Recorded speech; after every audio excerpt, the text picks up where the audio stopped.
sports game show until a moment ago. Now I hope you get your butt wiped again. Whoa. That means something else.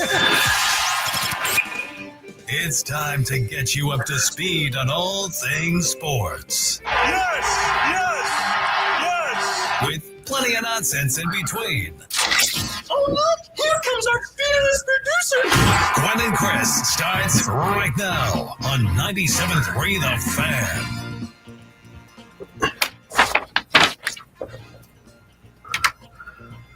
Welcome in to Gwynn and Chris on this Tuesday afternoon. Tony Gwynn Jr., Chris Ello, Frank Marchese in with you. Padres with a thrilling 1-0 victory yesterday.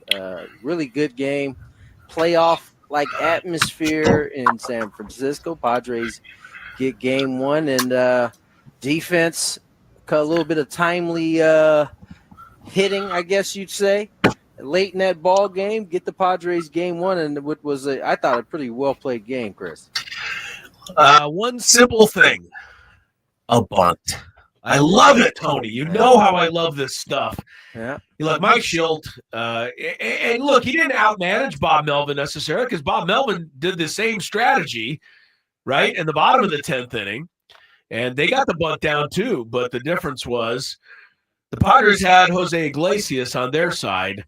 And the Giants did not. And Iglesias hits the sacrifice fly in the top of the inning, then makes a phenomenal play on that shot by Chapman in the bottom of the 10th inning to save the ball game. And, you get out of with, to get out of there with a win when you get, 6 hits and no walks. You don't, you got to hit batter, but Logan Webb pitches, like he often does, 8 shutout innings. You didn't really get that close to scoring off him. But look, Kolek matched him. And, let's not forget that Kolek got out of bases loaded, no outs in the second inning, a situation that should have never happened. And I think Major League Baseball owes some sort of explanation to somebody as to how in the world they looked at that pickoff play and said that Willy Adames was safe. I mean, the freeze frame, I don't know. It clearly showed Bogart's glove on his jersey and Adames' foot came off the bag. That kind of bothered me. I'm sure it didn't sit too well with the Padres, but they overcame it. So good job by them. Yeah, no, this was that was a brutal call. Right? I mean, even Willy Adames' body language as he laid there in the same sliding position the entire time, like even through the review, he was laying on the ground. It was like almost an admission of guilt that as he was laying there, like, yeah, I know I'm probably going to be out, And so when they came back and said the call was upheld, I think everybody was blown away. I have a feeling that at some point they'll get word to the Pods at some point. Well, you've got to A, get word to the Padres, and B, you have to get some glasses for whoever that idiot was in New York who thought that the guy was. I mean, look, Tony, it's not always obvious. Sometimes it's so razor thin that I don't mind. They can go one way or the other. But this wasn't. This was not razor thin. It was clear as day. So I give the Padres a lot of credit and Kolek a lot of credit. And again, it was Iglesias who started that into the inning double play in that inning. And Tony, I can't believe his hands are so fast you can't even see them. Lightning fast hands. You can't teach that. And he told us when we had him on earlier this year, after that over the shoulder catch he made against, I think it was the Cubs or the Pirates, and he said, I've spent my life working on, having soft hands. Well, it shows. Yeah. I mean, it's really something. And so great win last night, Tony. And it goes right along with all the other ones they've had lately. It's another good example of why you can't just look at numbers and be like, this guy is not worth anything. He's hitting 248, right, and with 13 RBIs and no homers. That's after a good night the day before, right? The day before that got him up there. Yeah. Yeah, normally but you'd look at the Iglesias and you'd say, what has he done to help us?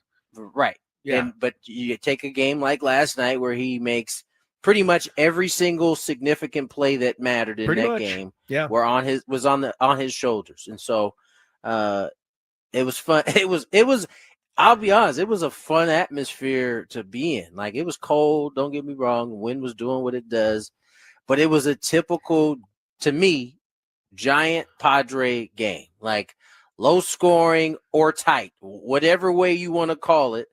And the Padres out executed the Giants when it was all said and done. Isn't it nice to know that there's another team in baseball besides the Padres that doesn't always get a hit with runners in scoring position? It is nice. Very nice. You know, we forget. We think the Padres are the only ones. Giants went 1 for 12, and the one they got was an infield hit that didn't score the run, obviously, as they got shut out. So it was just a hit. Yeah, they didn't produce anything with all of these chances. They had way more chances than the Padres did in this game. But, right now, it was, they're scuffling badly on offense. The only guy they really have going well right now is Ramos at the top. So it was funny, Chris. You brought up a while back, the Padres had gone through like their first kind of rough spell. And you brought up the fact that usually when you score that many runs, you would have gone, 0 I think it was 14 games at that point. I think the Padres went 7-7 in that period or something like that. Yes, I remember. Yeah. Giants are doing the same exact thing. They haven't scored runs. They've scored one or I think two or few and quite a few, and they've been shut out multiple times. But they're also going into that game last night. We're 7-7 in those type of ball games, and so the Padres just beat them. Were just better in that scenario last night. You know what I'm saying? It wasn't. Yeah. Padres didn't hit that great. They didn't. They pitched. They held. And then they played an unbelievable defensive game that got them a victory. And Mike Schulte gets an A+ for this one because, first of all, to refer to what you just said about the Giants not scoring, I looked this up, Tony. Last 10 games, Giants nor their opponents has scored more than 4 runs. Every game has been 4 or less for both teams, 10 games in a row. So, yes, the Giants are playing all these tight games right now. But I think Mike Schulte, I don't know if he thought about it ahead of time, but once Suarez had that quick 9th inning, I'm pretty sure that Mike Schulte probably talked it over Suarez a little bit, Ruben Niebla. They said, yeah, he's good to go back out for the bottom of the 10th. And to me, that's all Mike Schulte needed to hear. And then he put the bunt play on to get the run. Because nobody does that anymore in baseball, Tony. You've seen it how many hundreds of times now when the ghost runner goes to second base, the visiting team does not play for the bunt. They try to get more than one run. But Mike Schulte said, hey, it's a 0-0. I'm going to trust Suarez to hold this. I loved it. And I think more teams should do it and put the pressure on the home team like that. This is one of those situations where having a good staff around you also comes into play, because it's not just the fact that he had the short inning that gave him a chance to come back out. That's Suarez. It's also no understanding what the other team has been doing and what they've been swinging like. So don't get it twisted. That 10 games you just mentioned also factors in to you being like, all right, run. Because listen, Suarez has been used quite a bit here as in recent games, and for him to have the quick inning first sets the stage for the conversation then to have, can we run him back out? Because what are your options are maybe talented enough, but they, in terms of pitching in those spots, the rest of the options that would have been available don't have a ton of experience in those spots, right? And so going back to Suarez and him going out there, given that second inning, that was again, it felt very playoff-ish last night in that building. Yes, it did. It seemed like every time the ball was hitting the air off a Giant bat, I don't know if the fans have just they were delirious or what, but they thought they were literally jeering like the ball's Oh. going over the fence. Nothing every even single came time. close to the warning track. There was not a ball close Not even close to the warning track. No. But they were cheering as soon as the ball came. Look, a game like that, again, underscores what you and I have been saying since April 1st, and that is baseball messed up by taking away division games. They just did. Yeah. These games mean so much more to the players, the managers, the fans, the organizations. There's just seems like there's more at stake. You said you could just feel it in there. And you know, we still have not, you know, other than the two Giant games, we really have yet to see that atmosphere at Petco Park yet this season. And that stinks, man. We shouldn't be in June waiting for the Dodgers to still come into town. So I 100% agree. 100% agree. Yeah. All right, let's do something we haven't done or we didn't do yesterday. Let's get out on time. Hey, okay. To get I like this it. thing rolling. We are just kind of settling into our show today. Talked a little Padres here. We're getting some more of that divisional conversation there because it is the first time we've really felt that since the Giants were at Petco. We'll talk about it more on the other side. Gwynn and Chris.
Game 2 of the series coming up this evening, same time. Different pitching matchup, of course. Ryan Bergert gets the call for the Friars, and Landon Raup for San Francisco. A couple of young right-handers going tonight. We talked about the Giants' scuffles. Frank and Adam Klug pointing out the Giants have scored 4 runs or less in 15 consecutive games. That has not happened in 60 years. 1965, last time that happened. The 1965 Giants, by the way, had a guy named Willie Mays on the roster. He went on to win MVP that year. But they must have scuffled for a time, just like these Giants are. And also, Frank, hats off to your Metropolitans last night for a nice extra inning win over the Dodgers. Took a second, but we got there. Padres are now just a game back in the NL West. Everything has happened to the Padres this year. The injuries, the, disastrous hitting with runners in scoring position, the lack of the 3-run homer, whatever you want to call it, the bullpen blowing up for a month. The lack of a 3-run homer is a Chris Ello yes, it is. thing. Yes, it is not it's not an actual thing, though. It's a thing, Tony. No, it's not. They better start hitting some. You watch.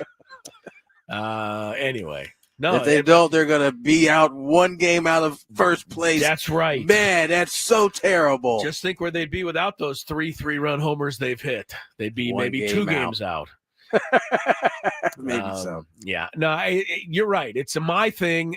It is because I find it just one of those weird things. And weird things kind of just stick with me. That's all.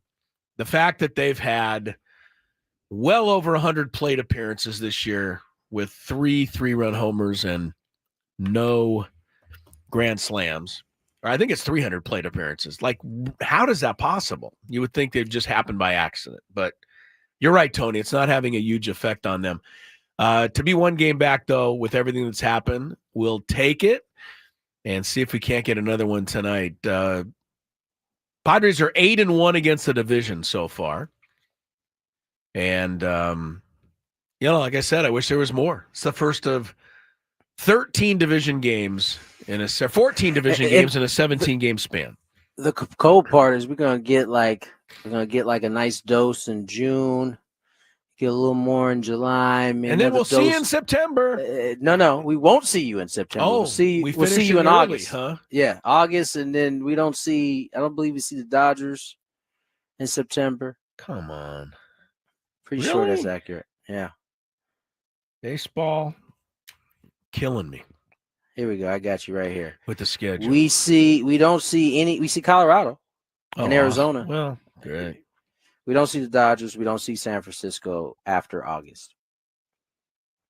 Who thought of this? I bet you the Royals are coming in, or somebody that doesn't mean anything. They'll be playing them. We got a nice end of August series against the Twins. There you go. Huge. Big one against. Although we don't play any of the big dogs out of the West in September, we do have. Looks like the Mets will be involved. this point, Milwaukee will be involved. Yeah. And then they got Arizona. Well, Finish it with Arizona. We gotta. I don't know. We gotta put some of these baseball people back on track. More divisional baseball. Last night was fun, and we need it. We can't be the only ones asking. Like the Yankees haven't played the Red Sox. The Red Sox, yeah. So look, that's Yankees. Red Sox live for those matchups, and they're not happening. But the Yankees have already played.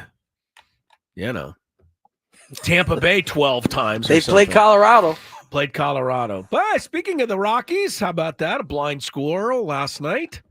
Did they win? They got to win. Nah, they won. And because of that, you and Frank missed out on both going 7-0 on your picks last night. You guys were both 6-1. Interestingly, which I didn't realize yesterday while we were doing the picks, you guys picked all 7 the exact same. So you guys were both 6-0 until the Rockies upset the Marlins. Great minds think alike, Tony. Evidently so. You took the words right out of my brain. That's crazy. Yeah. Yeah, you guys are really smart. Both of you. Both geniuses. We'll talk about this a little more in the Big Five later, but even though it's early in the show, it was a pretty big story today. The Knicks fire Coach Tom Thibodeau, and we'll get into it a little more in depth, but on the surface, don't get why these teams who come up short think that changing coaches is the answer. I know that the Nuggets are very proud of themselves for firing Michael Malone. So what? You didn't win anything without him. Who was it else? The Grizzlies fired their coach. They got immediately bounced in the playoffs. Yeah. The Knicks fired theirs after coming up, 2 games short of the finals. Yeah.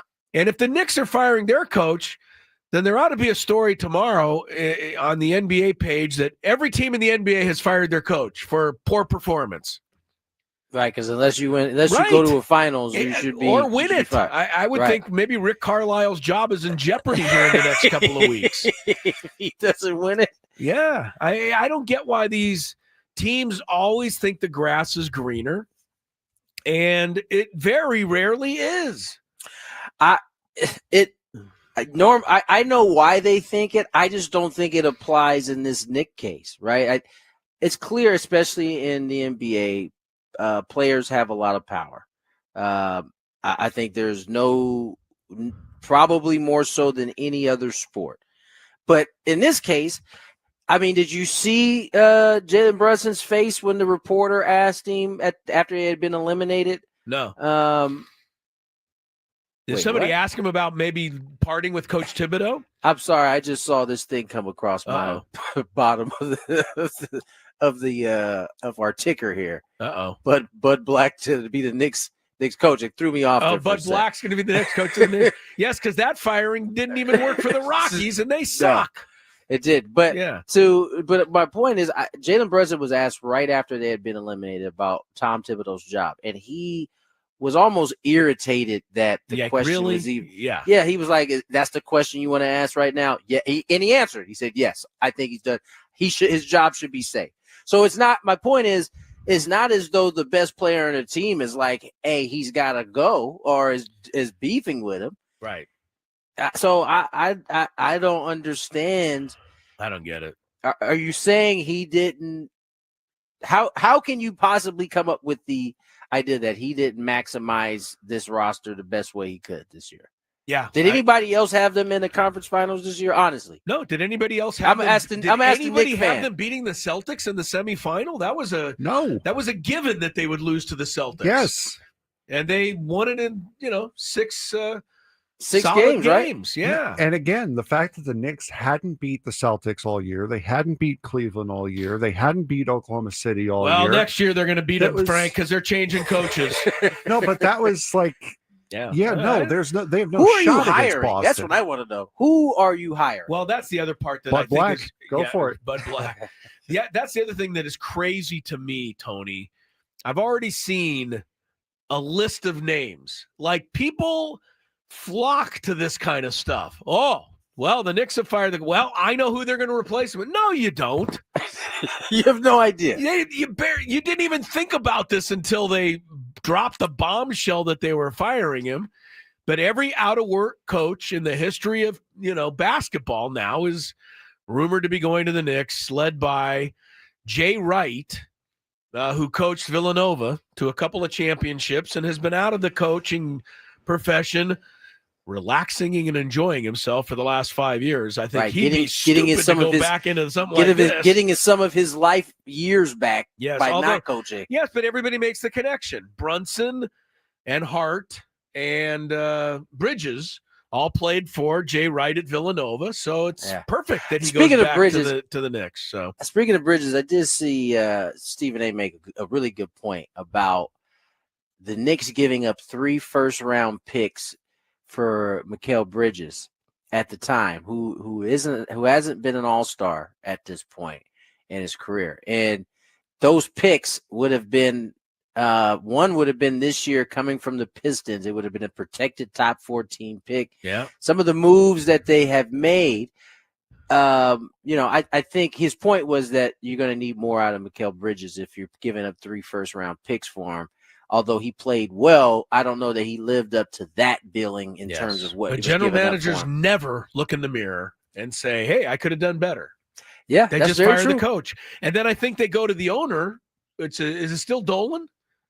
Of course, it's still Dolan. So you're going to one of the dumbest people on earth to ask him what he thinks. No kidding. And he's like, well, you better fire the coach if you want to keep your job. I mean, these are the things that are happening right behind the scenes that we don't see. This is the other thing that you have to be mindful of. And this is for the Knicks fans, really. Is can you win as Dolan as your owner? I know you guys are bucking. No. You're bucking the trend by getting as deep as you did. Yeah. Although I will say he has kind of disappeared ever since they started playing well. So maybe he should stay away and they do better because when he's around, they do terrible. Why do I have the feeling that he Butinsky'd into this? Helped grease the skids for Thibodeau to go. And that's the key with Dolan. Dolan owns the New York Rangers also. He owns every team that plays at Madison Square Garden.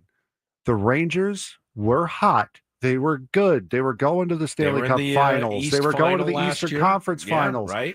He had nothing to do with the New York Rangers. He let the hockey people control the hockey team. Piggy. Yes. Every single time he meddles with the Knicks, they fall and collapse. Every single time. Go away. Let basketball people do the basketball stuff, and maybe you might have success. Yeah. James Dolan is only the latest example of an owner, and this isn't all owners out there. I think we're lucky to actually have some pretty good ones in San Diego at the moment with the Padres. But it's another example of owners who you look at and you go, how were you smart enough to make all your money in the first place? He didn't. His dad did. All right, but you know what I mean? You're like, how did they get this? They couldn't have been making stupid decisions like this the whole time. Anyway. Yeah, we'll see. Sorry about that, Frank. On to more conversation, more Padre chit-chat.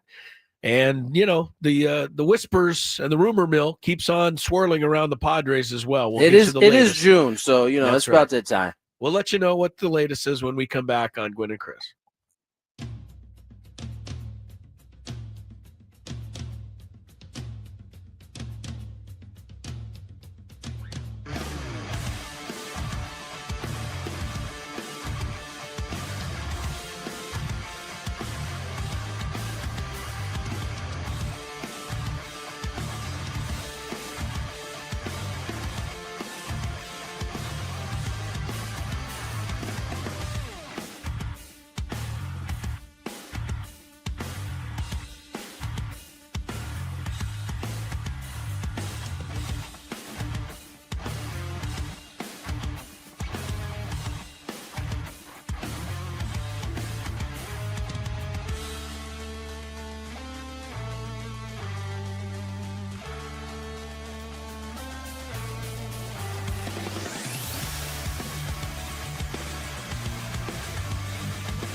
heading Bus over will be for pulling Oracle out. Park shortly. Tony Gwynn Yes. will be on it. Yes, it will. So I will be dipping out. I will rejoin you guys a little bit later for the Big Five. And Yeah. little rumors. It is June. You kind of mentioned it before we went to break. It is June. Yeah. And in baseball, and on the baseball calendar, that is when we start to have heavier, more ridiculous at times conversations of who could get moved, who's on the trading block. And what's different now than maybe in the past is that far more teams feel like they're in it because of the extra wild card. And so we are oftentimes looking, which I think is a good thing, don't get me wrong, at a market that has far more buyers than it does sellers, at least initially. And this is why paying attention to the conversation from June all the way to July 31st is interesting, because in that time, teams will get a little bit closer and be a little bit more short of themselves that they are a buyer. And some teams will start to have to make the tough decision on whether, we need to shift from thinking buying to shift to thinking selling. When is going to be the first time that a team gives up the season, per se, and ships off a couple of players and then gets red hot and goes to the playoffs? I mean, it's not impossible, and we've seen teams that are 3 or 4 games out at the trade deadline ship players away. And their fan base is like, what are you doing? And they're like, well, we can't make it. Like, what do you mean you can't make it? You're 3 games out. Yeah. It's like the John Kruk thing. You've got 78 games left. You can't make up 3.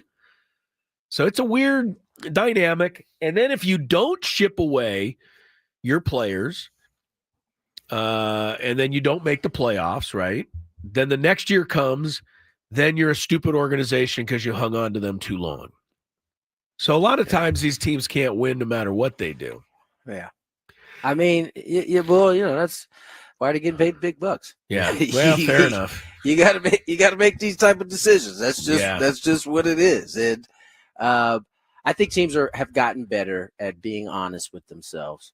I think the only teams that don't are teams that have already tasted success and think that, all right, we could squeeze a little bit more out, versus a team that, is close, but you could, I don't know. I think we've watched enough baseball. You can tell that team that, might be kind of hanging around, but you can just tell they don't have enough. Like what would you do if you're the Nationals? You're 3 games under 500. You've got this young, exciting, what'd you say yesterday? The Padres stipend has helped them because stimulus package, right? Yeah. They're ahead of the Braves right now by a half game. The Braves aren't going to give in, not yet, but the Nationals still might, because they might want to say, let's load up a couple more young guys for next time. I think they're not going to. They may try to get a little bit better, but it won't be at the expense of what they already have. Right. So there's different levels to what you're going to try to do. They know that the Nationals we're talking about know that if their core group continues to improve as they did from last year to this year, they aren't going to need those type of pieces. They'll just need kind of the around the margins type pieces at that point, right? Yeah. Maybe you can start going for, a big time pitcher that you're going to be able to sign. That's more free agency though. Right. So that's why I don't think they'll make a big move, but the Braves are an interesting one. They kind of are like the Padres from the standpoint of they have their core signed up. They're more of a win now thing. So right, their core is signed up, and it's a younger core with Acuna and Albies and they Riley. got Michael Harris. They got Olsen. They got Riley. Right. They got so many guys. Right, and I wouldn't even count Olsen among that. Right, I mean he's there, but that young group is going to be together for a while, so they're not really in a sell position either. So those are 2 teams I think that Braves probably will be a little more active. I would think. The thing is not everybody's going to be able to be active, because everybody can say we're going to be active, but there's only so many people you can be active with. And from the National League perspective, there are 3 teams that are worse than 4 games under 500. Right. That's it. That's the Marlins, the Pirates, and we know the Rockies. But that's it. Every other team is within one series sweep of being a 500 baseball team. And if you just tuned in, this is we're saying that because we are making the point that there are far more buyers than there are sellers. Right. And so, you start looking at the teams that are selling, and that group, Sandy Alcantara's one, right? He hasn't thrown the ball all that great, but he still, I think, is going to be a piece that can get moved and will be a big help on a good team. The other piece, that 8 ERA. Somebody's going to have to take a chance, but I don't disagree with you. Yeah, I think, yes, exactly. He's coming off Tommy John. There's a lot of reasons for where he's at. But the reason why we're even doing this segment really is because the name that has popped up out of the White Sox, right? Yeah. Luis Robert is a guy that is certainly expected to be moved. He was expected to be moved last year, quite frankly. And for whatever reason, he was the one that didn't get moved. And so they hung on to him. Now, much like Sandy Alcantara, he is also struggling in a major way. Hitting below 200. 177. Yeah. You're going to hitch your wagon to that? Hold up. And he's going to be one of the top. Him and Sandy are going to be one of the top 2. This could be a year in which the guys that are expected to be moved are all having rough goes of it. Doesn't mean they won't turn it around, but it's hard to remember the last time where some guys were expected to be moved and they were having these kind of years. I would say Ryan McMahon would be a name as well, because the Rockies have no business hanging on to a veteran third baseman. But that doesn't interest the Padres, of course. But I'm just saying, if you're looking, but he's having a terrible time as well, just like the rest of these guys. The Rockies are so hard to figure out. Who knows what their plan is at all? They don't even know. Everybody. They don't even know Ryan McMahon's on the roster. Who knows? Their owner's like, hey, this is Ryan McMahon. Who's that? Yeah. No. So I mean, listen. I think Padres certainly will be kicking time.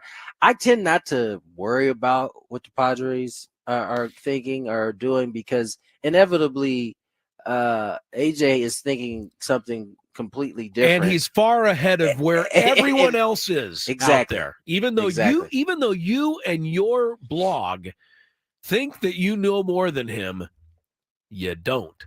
Number one. Number two, just because you have a blog, identifying every player in baseball who has ever run out to left field does not make you smarter than the rest of us by mentioning their names as a possible trade partner with the Padres.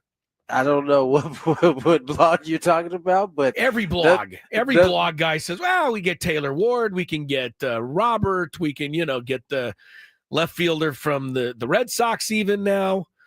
Come on. Well, listen, all of this is going to, if I know one thing, is that AJ is going to have turned over all those rocks, sure, looked underneath them and picked them. He's going to be fully examined, and what's out there is what makes sense to them, they'll do.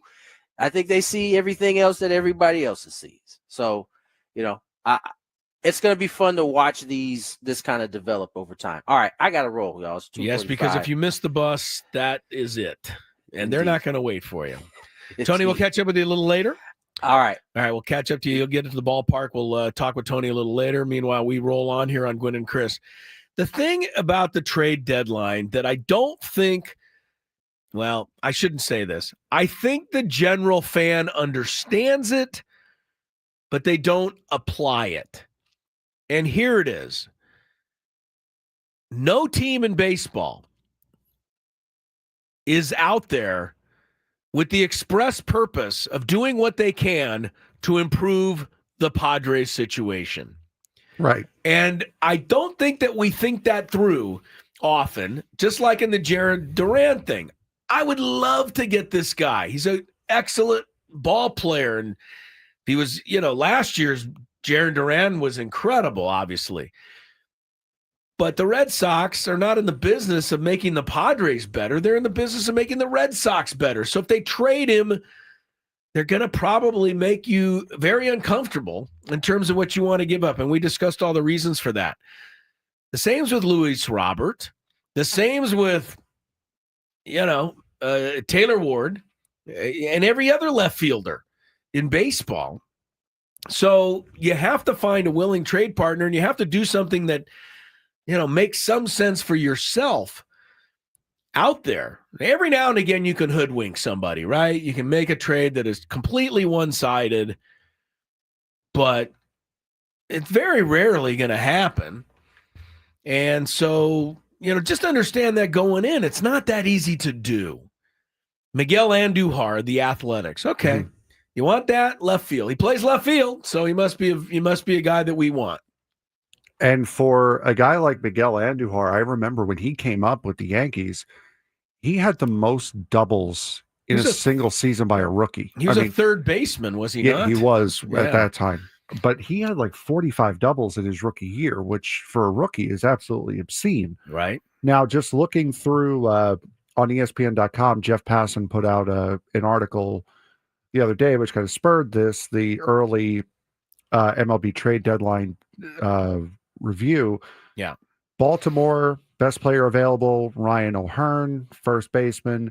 The Rockies, they have Jake Bird.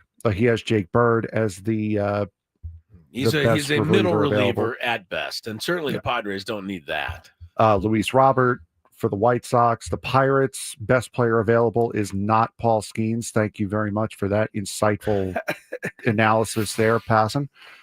But even though I've seen him linked to almost every team in baseball, yeah, exactly. Dodgers are going to make a blockbuster for Skeens. Fine, please click here, because you're just being stupid. Yeah, and you know what? Every now and again, like once out of 100, that happens, and somebody can say, "Look, I told you so." But it's not like you knew ahead of time. No, exactly. You got lucky. Miguel Andujar's, not bad, 730 OPS, but 3 home runs. Is that your left fielder the rest of the year? I don't know. One stolen base. He never really was a speed guy. He was more of a power hitting guy. Well, not much power. 3 home runs playing in that bandbox of a AA ballpark. And that's why he spent most of his time recently since his rookie year with the Yankees in the minors. So, yeah, there's a reason. Look, you can find some, players out there. There are many examples over the years of trade deadline acquisitions who've come in and given teams a big boost. But there are many, many more examples of trade deadline acquisitions that don't amount to a hill of beans. They don't talk about those guys, though. They only talk about the ones who put a team over the top. So you got to be careful. And I know that the Padres are going to be, but I don't think you fans always are quite as careful as you should be. And like I said, you understand it, you just don't apply it because your heart says, gimme, gimme, gimme. Yeah, gimme Jarren Duran. He fits perfect. Yes, he does. But there are more factors at play here than just whether he is a good fit. As I said yesterday, don't you think the Red Sox would ask for either Salas or DeVries to get somebody of this caliber with 3 years of control? Yeah, it's the control. It's the control that does it. Yeah. If it was just Duran on his walk year, I don't think it would be necessary to give up that much. I know, but 3 years of Jarren Duran, they're not going to give you that for free. No, absolutely not. And again, this is what I mentioned yesterday. This is where you kind of wish you had some of that extra prospect capital that you could use to throw in to make this a little bit more of an enticing deal. Because right now you don't have much. Yeah, that's why I think it's going to even be more difficult for the Padres. Yes. They cashed in a lot of their collateral last year. Yep. They just did. And so there isn't a whole lot more left. P.S. on Miguel Andujar, he's currently on the injured list. And actually, strained right oblique. So he's not even active right now. And I think Jarren Duran is also inactive. I think he got suspended for 2 games. He did? Yes, for uttering a homophobic slur. Jaron I Duran? believe, on Wednesday. On That sounds like Sunday. somebody who would be a little more careful about something like that, considering some of the directives that have been thrown his way. You would think. Let me see. Make sure of that. Yeah, Frank. I know. I don't thought I wanna- saw that. I don't. Yeah, don't quote me on that. The only just yet. homophobic slur I thought was put out there by the Wake Forest baseball coach. Yeah, that was another one. That's another one? Oh, great. Uh, Not happy to see that happening more than once, unfortunately. Oh, that was from last year. I'm sorry. It was an Okay. article from last year. All that right, came last out. year. So Good. he All has right, the so we suspension in cleared that his up. history. He has it in his history. That's cleared up, though. No, I thought he played yesterday. So Yeah, that was from August 12th of last year. So Oh. my bad on that. Frank, you're a little late to the party on that story. Well, 10 months old. You know. Anyway, we'll see where it goes. I would think the Padres are gonna do everything they can to be active. I think left field is where they have to look first, but they're not going to pass up the chance to get a pitcher if that becomes available. Why? Because we've seen what just happened to the starting pitching just like that. Mm-hmm. You went from 6 or 7 guys to like 3. Yeah. In short order. Same thing happened last year. Same thing happened the year before that. It does happen. So don't be surprised if they, go there. But like Jeff Passan in his article today about what everybody should do, he's not telling us anything we don't know. He says figure out left field. Yeah. Duh. We got that. You think, right? Look, the batting average is the worst in baseball. Padre left fielders 191. Oh, on base 245. That's the worst as well. Yeah. So, it can be improved. And again, I said yesterday, Sheets is not the answer out there unless you're willing to just get him hurt, like for good. I wonder why Brandon Lockridge hasn't been used out there much, because he was playing out there a lot before he got hurt. And after he got hurt, they have not played him in left field much. I like Lockridge for what he is. So I don't want to take that away. He's fast. He's a good defensive player. Nobody is scared when Brandon Lockridge steps into a batter's box. No, absolutely not. No one. So, but it's just he's not the answer, Frank. No, absolutely not. But it's just odd how he was getting so much of the playing time before he got hurt, and now you barely notice he's on the team. All right. Well, Lockridge did check in the other day when after Gavin ran through the left field wall there.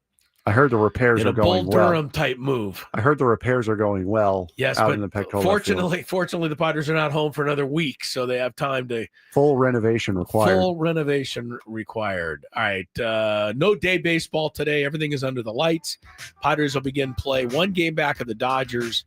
Dodgers sending some guy named Kershaw to the mound tonight against Frank's Metropolitans. That's prevailing last night. You know the losing pitcher was for the Dodgers, don't you? In extra innings.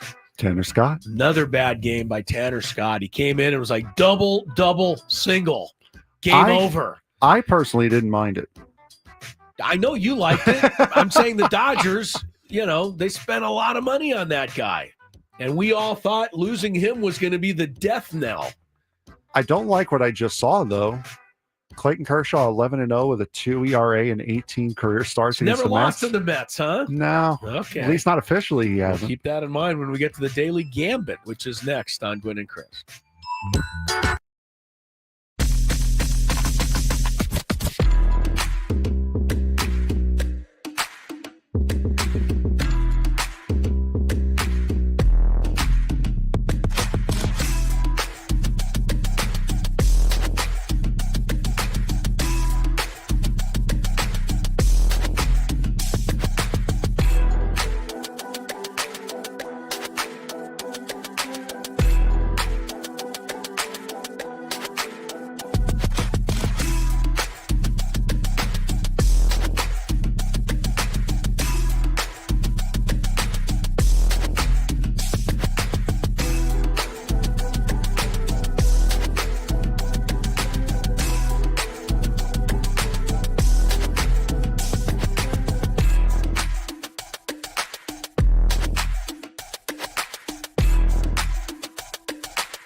6:40 or 6:45 actually for the first pitch. 45. Set your watch by that. Get an extra 5 minutes of pregame entertainment before they start the game in San Francisco tonight. Sam Levitt has your pregame entertainment in the form of the Padre pregame show. Following this show at 5:45, you heard the voice of Frank Marchese sitting in for Matt Scraby. Going to get into our daily gambit, something that, as I mentioned earlier, Frank, you were quite good at last night. You and Tony both with a 6-1 performance. Speaking of squirrels finding nuts. Yes, right. Or maybe acorns. But yeah, it might be, I guess it could be either way. I went 2-5 last night, so we won't discuss that too much. We'll get into our gambit in a moment. A couple of quick baseball notes for you out there in case you're just tuned in. Sorry, Arizona. Ace Corbin Burns, elbow, 15-day injury list. Diamondbacks are not saying whether it'll be longer. I'm no doctor, but I did stay at a Holiday Inn Express last night. I think he'll be out a lot longer than 15 days, just based on the way he kind of, something in there isn't right. Those take a while.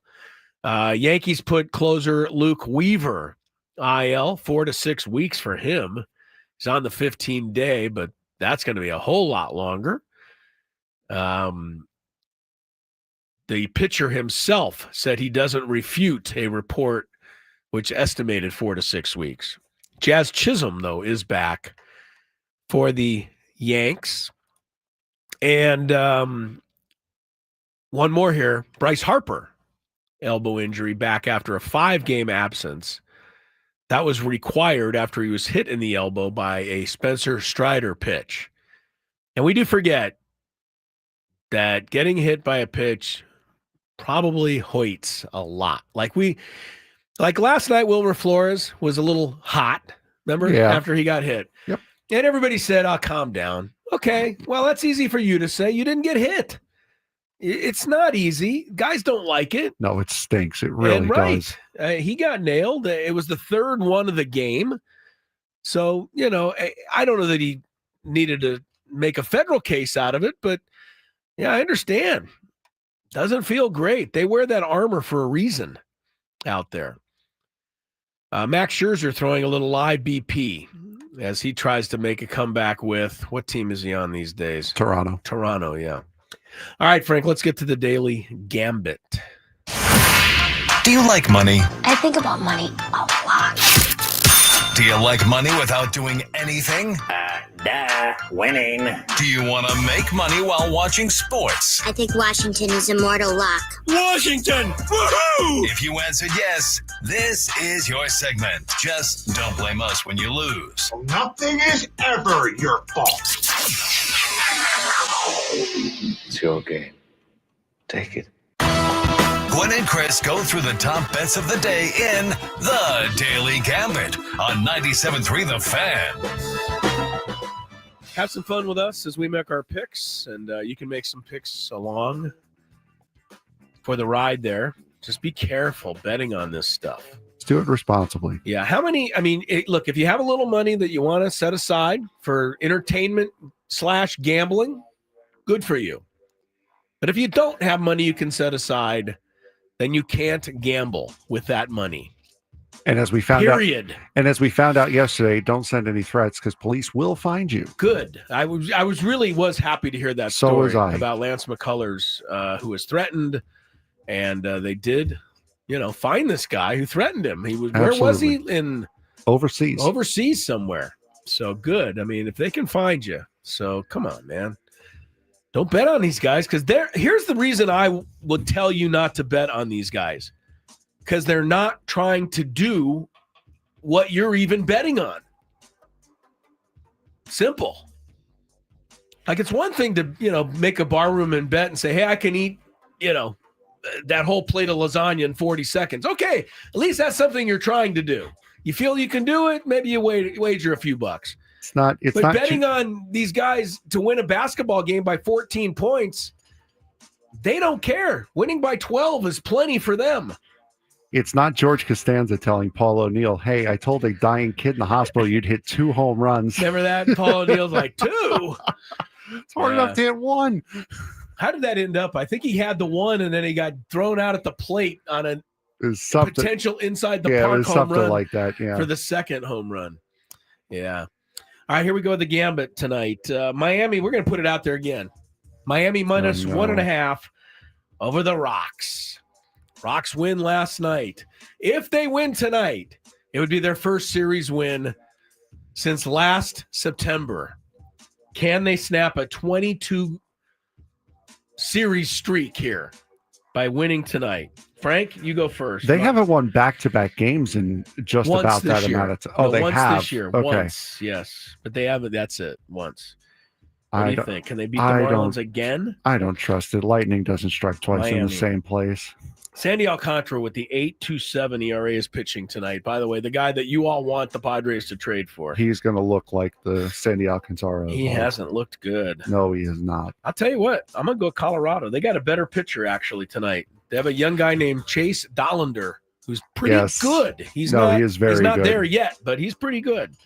I'll take the Rockies crazily. Padres, Giants, 8 runs. Now, this seems like a gimme to me. Why? Giants have not scored more than 4 in 3 weeks, 15 games at least. So in order for this to go over, the Padres are going to need 6 or 7 runs themselves, and they're not scoring at all. So I'm going to say under until further notice. Frank? I'm going to go over. Over. And the reason why is because I feel as though Ryan Bergert is the wild card here. He could either have a really good game.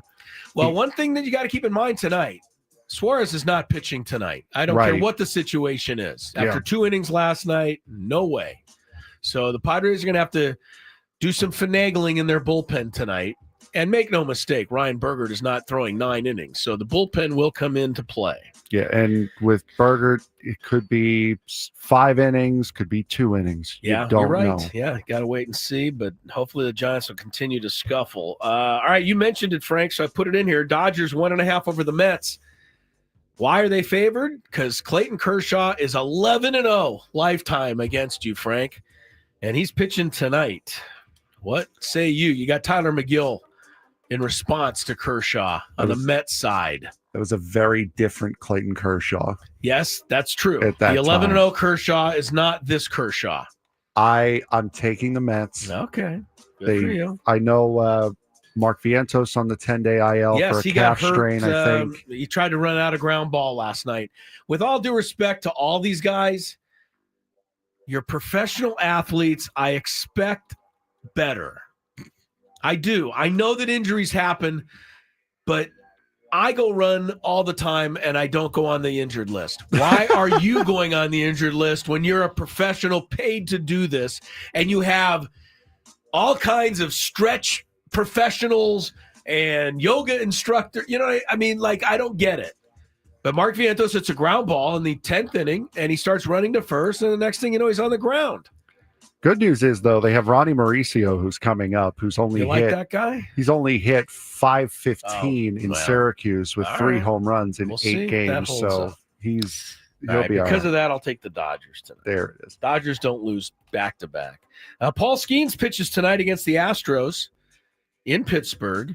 6.5 strikeouts over-under for Skeens. You know, he doesn't always go over that, but tonight's one of those nights. I'll say over. Right? 6.5 strikeouts for Mr. Skeens. I'm going to say over as well. Over as well. They're in Pittsburgh tonight, right? They are. Yeah, I'll take over. Who's going to get more strikeouts tonight? This is a tough one, I think. Raup for the Giants or Bergert for the Padres? Raup. You don't even hesitate there. No.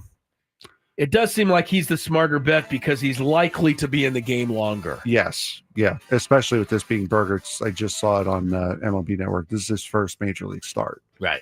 So, yeah, okay. I'm taking the starter. I'll take a guy who's at least had like 5 major league starts. Yeah, well, it's more than one. Right. Kershaw, 4.5 strikeouts. Under. Well, you're not first. Oh. I'll say, no, he's going under. You're going under, right? Yes, I'm going under.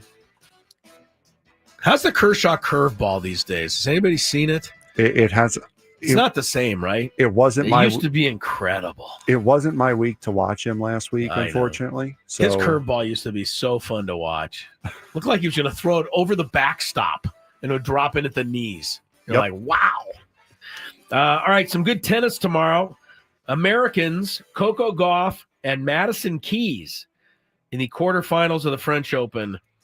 Gauff is favored by 3.5 games. Keys is the reigning Australian Open champion. But this is on clay, which neither player is probably great on clay because Americans aren't normally great on clay. Who do you like? Gauff minus 3.5 or Keys? I'm going with Gauff because I actually know who that is. Coco. All right. Coco should win this. Keys is playing really well. 3.5's not enough. I'll take Gauff as well. But Keys she won the Australian Open, so she won the most recent major. Good for her. Djokovic, 1.5 over Zverev. On the men's side, quarterfinal tomorrow. Djokovic is an absolute machine. And even at, 40 years old, he still wipes the court with these guys. Yep. Zverev's higher seeded, though, in this tournament. I'll take Djokovic anyway. I'm taking Joker as well. The Joker. The Joker told a story yesterday on the coverage of the French Open. I did not realize this. He was very close friends with the late Kobe Bryant. Oh, wow. And it's interesting because, birds of a feather flock together. There are very few athletes that reach that kind of excellence. Yeah. So they tend to look out for each other. Yep. So they, Djokovic could talk to Kobe and they kind of got each other. Yeah. So there's a nice tribute Djokovic paid to Kobe the other day. All right, there's our stuff. Couple of legendary athletic types passed away today. Share the sad news with you when we come back after some traffic on Gwynn and Chris.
From San Francisco today. And we might have some listeners up there in San Francisco. You never know. Or maybe watching on YouTube. But if you're out there in San Francisco and you saw this bus careening down the streets of San Francisco, weaving through Lombard Street, sailing past the Golden Gate Bridge to Oracle Park, that was the Padre team bus. Tony Gwynn Jr. is already there after leaving us a short while ago. Welcome back to the program. Tony is now he's at 24 Willie Mays Plaza in San Francisco, the home address of Oracle Park. Not bad. Yes. Your dad has the address of Petco Park. Tony Gwynn, is it Tony Gwynn Way or Tony Gwynn Drive? I think it's Drive. I think so too. Might have to I think it's Trevor Hoffman Way. That feels like something you two should know. You're right. The actual address here, according to Google, is 100 Park Boulevard. That's the actual address, I guess, of Petco Park. But I thought it was on Tony Gwynn Drive myself. Anyway, Tony, welcome back. Thank you. Lineups are out for the Padres, or not the Padres, for the Giants. Gigantes are going with the same. They're actually out for both. Oh, good. Okay. I was kind of hoping they would, since that was kind of what I was leaving the segment for. I mentioned before I went to break, though, Tony, that we lost two people from the sports world today. I want to at least pay off on telling you who that was. Talk about it a little later. Jim Marshall, who used to hold the NFL record. He was the Iron Man, played in 280 some odd consecutive games back in the day. Passed today, played for Minnesota, 87 years of age. And Tony, you probably aren't aware of this, but I bet you Darvish is. Shigeo Nagashima passed away today, 89 years old, known in Japan as Mr. Pro Baseball, and one of the most famous people in Japan during his playing days. He eventually managed the Yomiuri Giants, and he's a guy that Shohei Ohtani looked up to greatly and posted some things on social media after his passing. So thought I'd give you guys that before we get to the lineups. We're ready for that. Okay, so I should transition into lineups. Yes, you go for death to lineups. Yes. Condolences to the families, of course, that had the losses. Yeah. For the Padres today, Toddy, Arise, Manny, Jackson Merrill, Gavin Sheets back in the lineup, designated hitter. That a boy, Gavin. Xander Bogaerts, Jake Cronenworth, Tyler Wade is the left fielder today, and Martin Maldonado behind the dish. He'll be the 9-hole hitter. All right. For the Giants. For the Giants, you got Heliot Ramos. Yep. Hooley. You got Hooley. Yep. Flores, Wilmer, that is. Matt Chapman, Adames, Gerard Encarnacion, Tyler Fitzgerald, Patrick Bailey, and the Aztec, Casey Schmidt at first base. Yes, sir. Casey Schmidt in there after. He might get a lot of time because Wade might have broken that. They might have had that boxer's break on that hand. Oh, boy. Yeah, he got hit last night. You mentioned Gerard Encarnacion making his first start of the year. He was off the bench last night, went 0 for 3 in the ballgame, but hit the ball on the button, I must say, the last at bat of the game. Fortunately for the Padres, it went right to Luis Arise to wrap up the victory. Anything new around the ball club, Tony, that you can share with us? I don't know. I'm throwing it I out there. on the unfortunately limb here. didn't get a chance to go down there. I came You haven't straight been up down there here yet. and hopped on the phone. You're very, very nice to do that. Padres are 8-1 in division play now, so let's hope they keep that going. And just a game back of the Dodgers in the NL West, which is not too shabby, considering the Dodgers are supposed to pretty much have the division wrapped up by now, according to most people, before this season started. Those people were wrong, as it turned out. They are. They have been wrong up until this point. That's for sure. And a lot of times people are wrong. I've noticed that. They point it out when you and I are wrong, but they don't notice that a lot of other people are wrong too. Yeah, no, they definitely. To me, this was inevitable. Like, there's just not often that a team just runs and hides when there's a lot of talent spread out around the league. So. They've had the injury bug, as have the Padres, have had a whole bunch of other teams. So we'll see. I think Padres offensively are still finding their way, but you can't deny that they keep finding ways to win despite that. What did we say yesterday? I think that it was the last 7 wins have been by 1 or 2 runs for the Padres, and last night makes 8. So. Yeah, they haven't had a runaway win since that 21-0 affair in Colorado, and that's been almost a month now. So they're winning a lot of tight ball games. I had a thought yesterday, and I kind of tried to keep it from you, Tony, but I can't keep it from you anymore because I like when I kind of open myself up to your reaction. But I said yesterday that putting Gavin Sheets in left field again or more, and I said it would border on being irresponsible. And I don't mean to be critical of anybody, especially Gavin, because I think he's giving it everything he's got. And as a fan, I appreciate it. But I don't want to see him really get hurt out there. He's too valuable, swinging the bat to the Padres right now. And I know he's DHing tonight. Do you think they will risk putting him back out there anymore? What exactly is the risk? That he gets hurt. I mean, he could have been knocked out for a couple of months the other day. Fortunately, he wasn't. It's kind of part of the job. You know, you have to dive. You have to run the bases where you could run into somebody. I mean, these things happen. I don't know. I consider him a baseball player. I don't think he's a piece of glass. So yeah, he should run. If they need him to play left. And mind you, he's only out there because they need him to play left. I know. Yeah, that's that. What are the other options? Well, the other options are to keep going with Wade and with Lockridge in a platooning type thing, and using Sheets as your DH until you get yourself another left fielder. So then that means Manny's going to run out there every day. That means Bogey's going to run out there every day without having the option. The leeway of being able to use that DH as they often do to get Toddy off his feet without taking him out of the lineup completely, or I hate Manny when you off make his sense. feet. Stop making sense. Stop it. No, you're wrong. You're not wrong. I'm just saying I think that's something that is fair to be concerned about. Sheets is a bit of, he's I don't want him to get we could have lost him the other day for a while.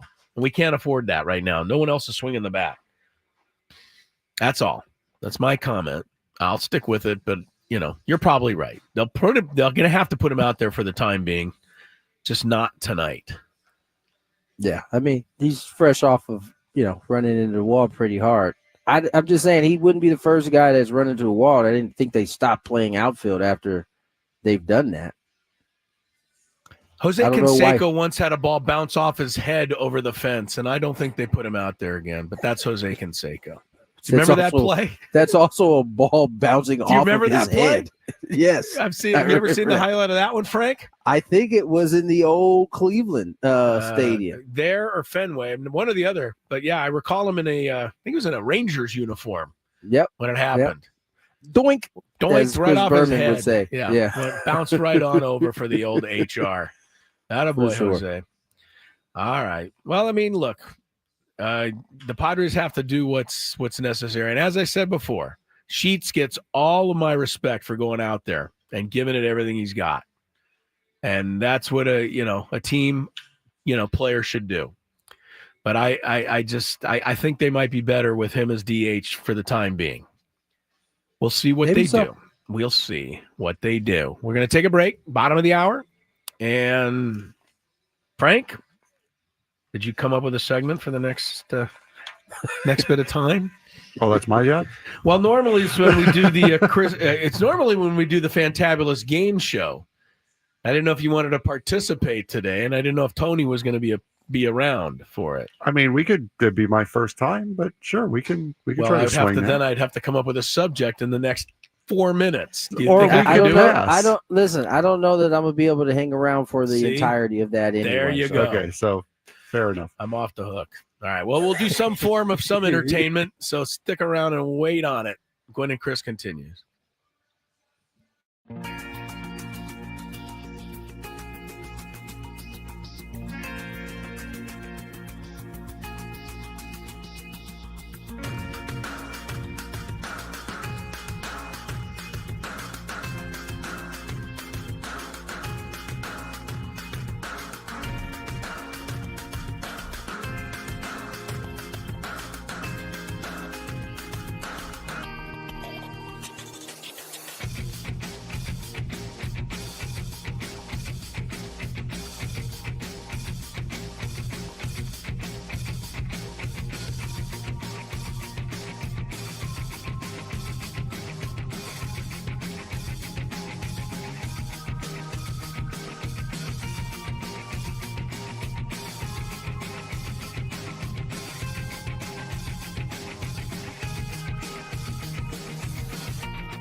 Frank.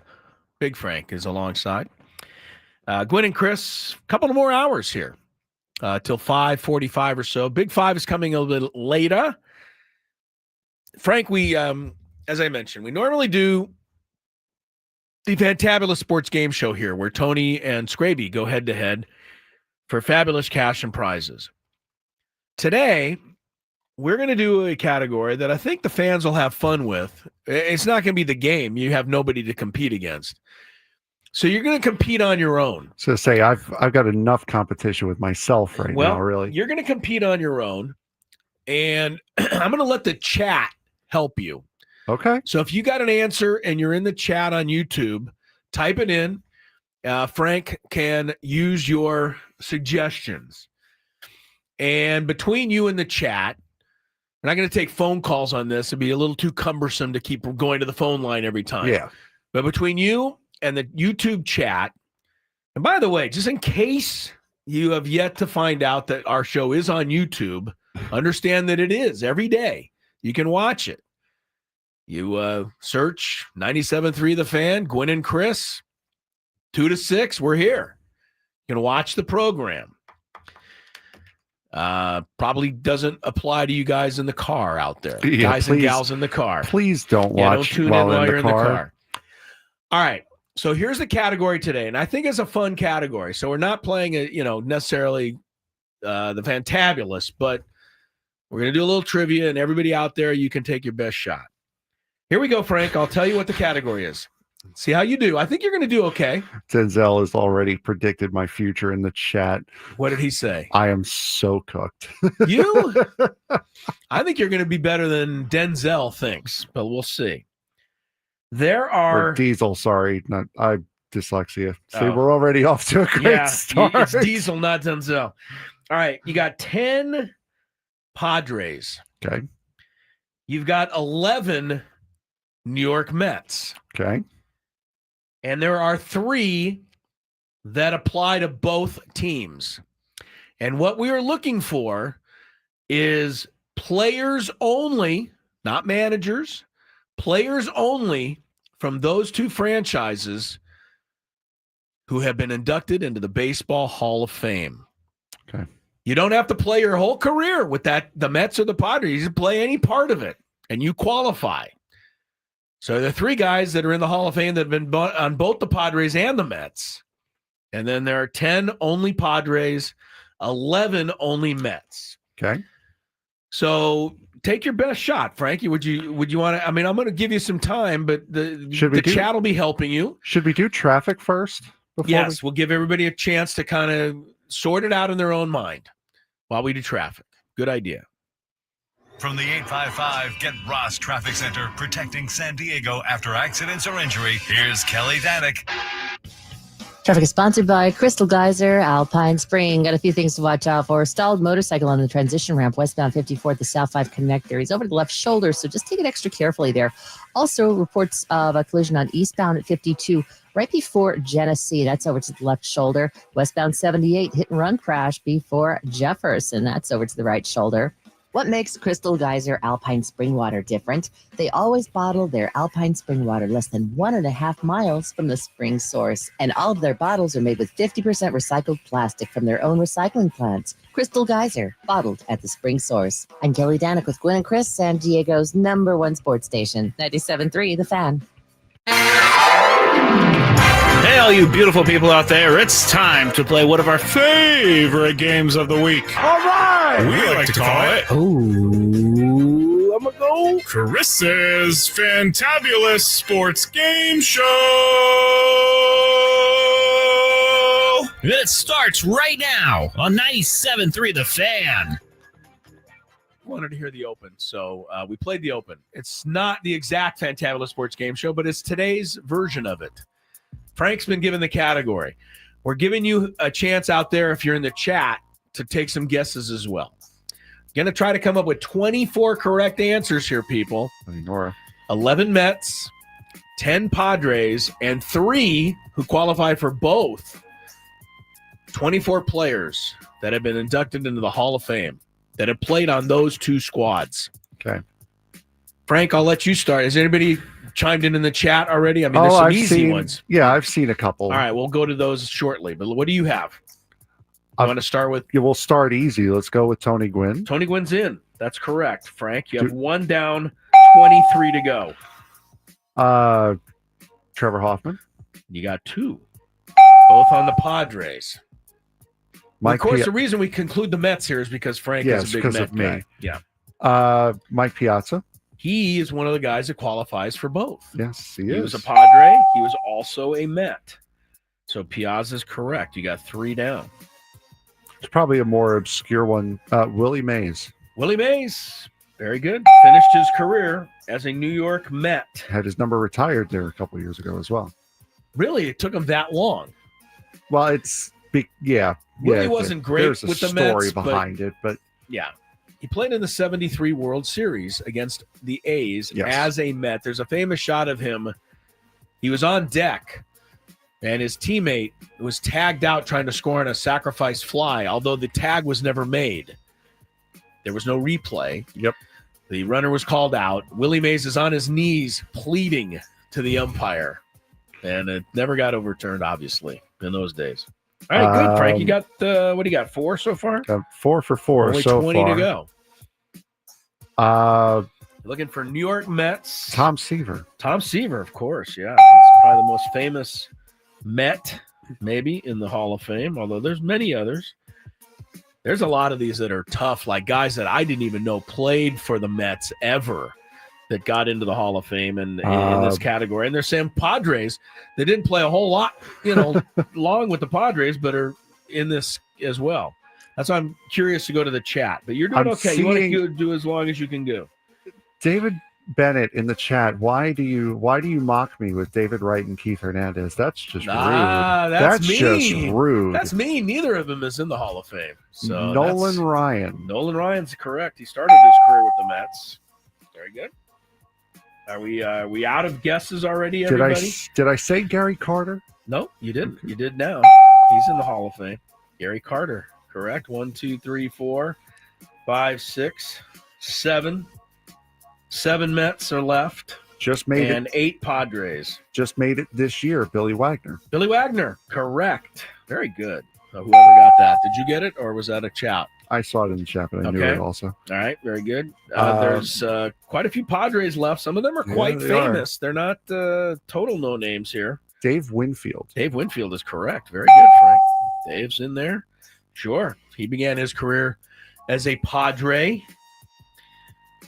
Are we drawing up? 1, 2. We got 1, 2. There are some guys that I 3, know. 4.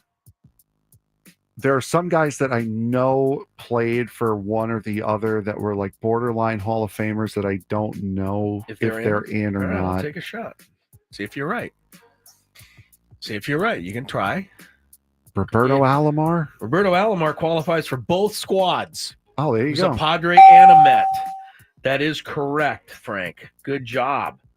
Roberto Alomar, I think he started with the Padres as well. Got traded over to Toronto with, the Padres traded Alomar and Joe Carter. They got in return a guy who was in the Hall of Fame in that trade. Played with the Padres would be a correct answer in this particular category. But, it might be. You got 5 Padres left, and you got 6 Mets and 1 in between. So you're halfway home. Pretty good. There's only one more combo. One more combo. The 2 combos you got so far are Piazza and Alomar. There's one more guy that played for both the Padres and the Mets who's in the Hall of Fame. He also played for about 10 other teams. Ricky Henderson. Ricky's right. Good job, Frank. Hey. Very impressed. You've done a great job on this. I was very excited to actually get to see him pitch out here for a team that didn't make me want to hit him with something. Maddox. Greg Maddux. Yes. I mean, as a Met fan, you had to hate Greg Maddux, but he was a Padre in the Hall of Fame. 10 correct answers to go. Anybody out there want to help? Get on the chat. No, I'm seeing some of them. Maddux was a good one. Maddux was very good. Let's see. Now I miscounted. There's 5 Padres still and 6 total. 6 Mets, so 11 total. Still to go. One's a former teammate of Maddox on a team that you hated, who finished his career with the Mets, believe it or not. You may not remember that he did. Maddox's closest friend. Fred McGriff's correct. But that although wasn't I don't know the- how you that got wasn't- there. Fred McGriff was the guy traded in the Roberto Alomar trade. Came to the Okay. Padres There you go. and ended up in the Hall of Fame. No, the one I'm thinking of is another pitcher, along with Maddox, who ended his career with the Mets. Hated as that might have been, because you, as a Met fan, would never like this guy, just as much you despise Maddox. God. He's through from the other side. He was just as successful at the same time as Maddox. Are you blanking? You are blanking. It's okay.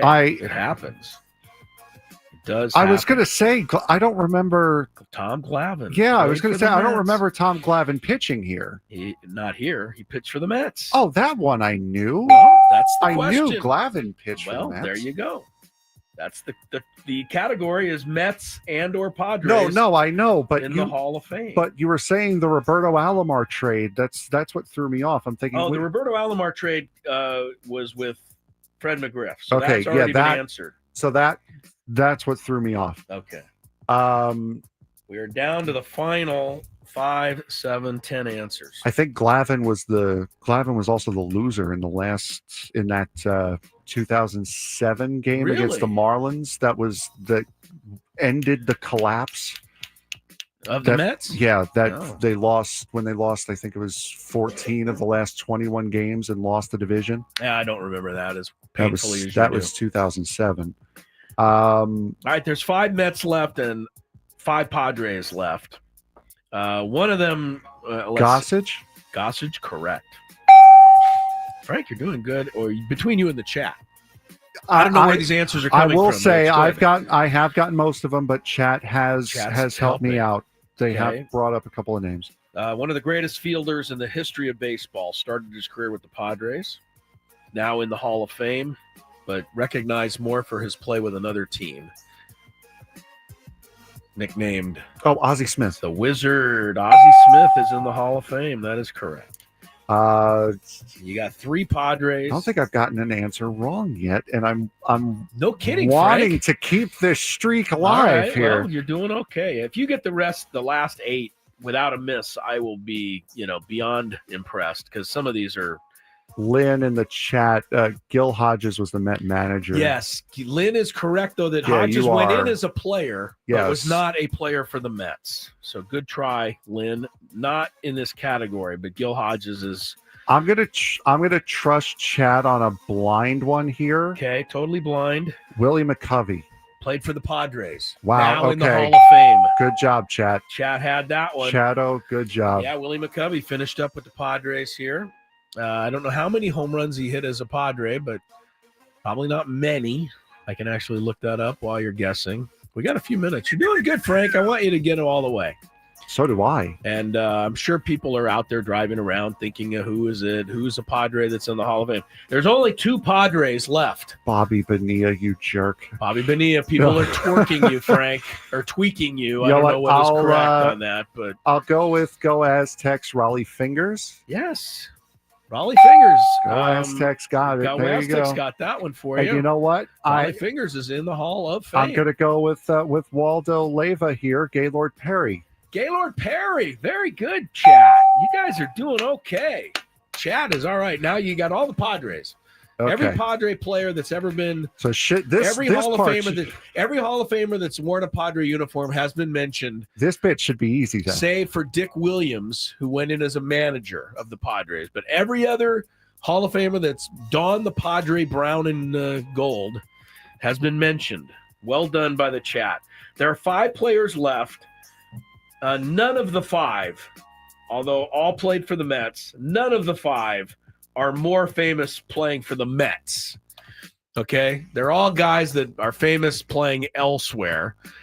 Willie McCovey actually hit 45 home runs as a Padre. Not bad.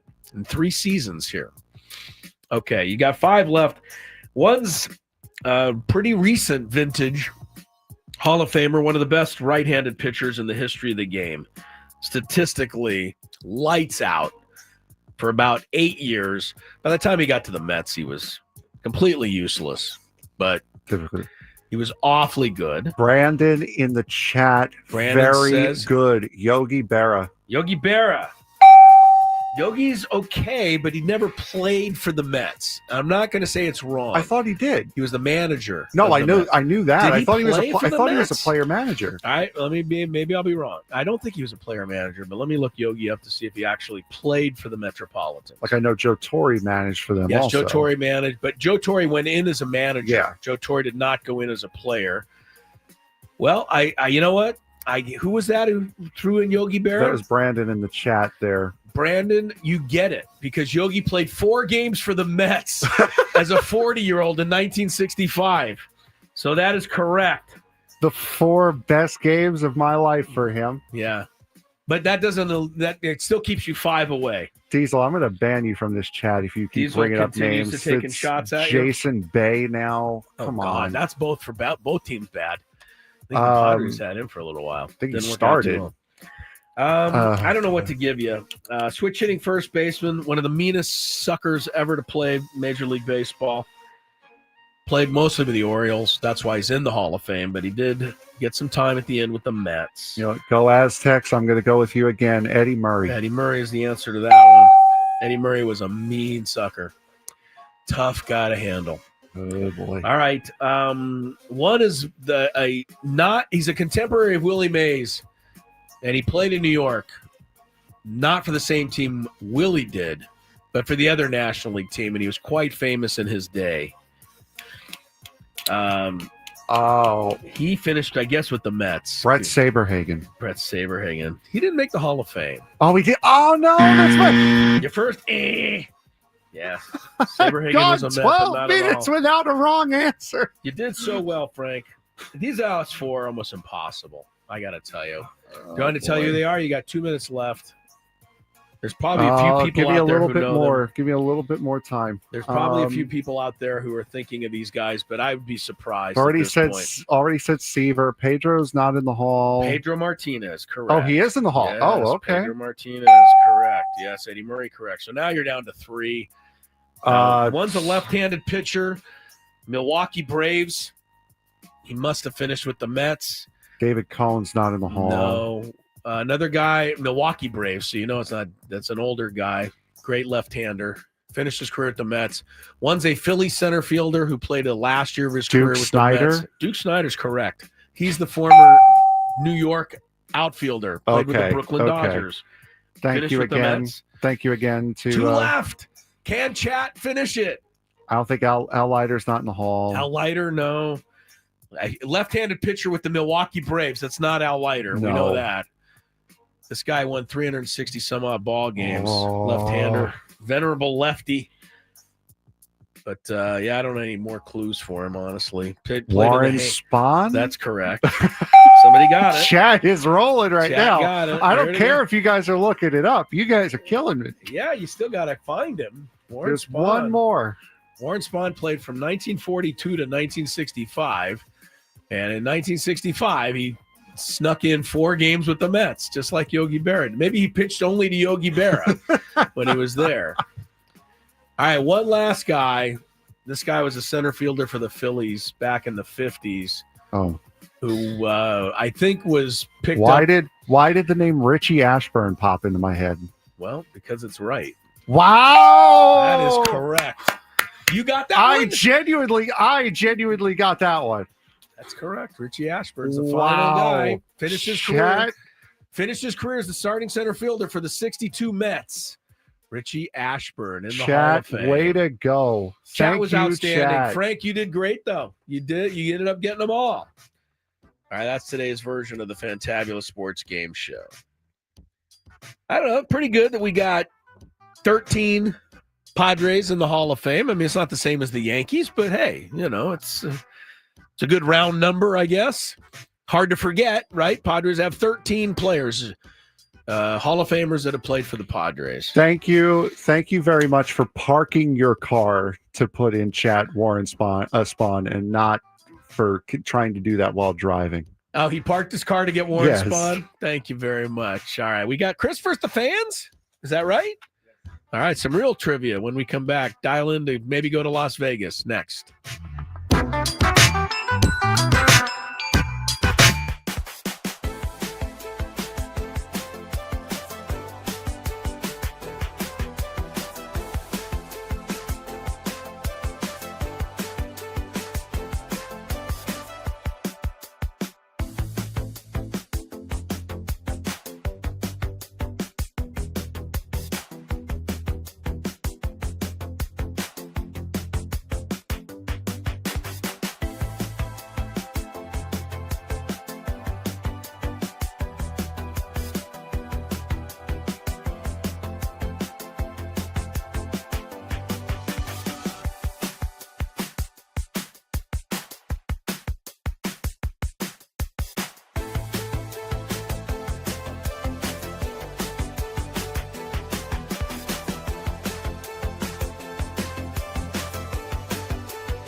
6:45 for the start tonight. 5:45, Sam Levitt takes over with the Padre pregame show.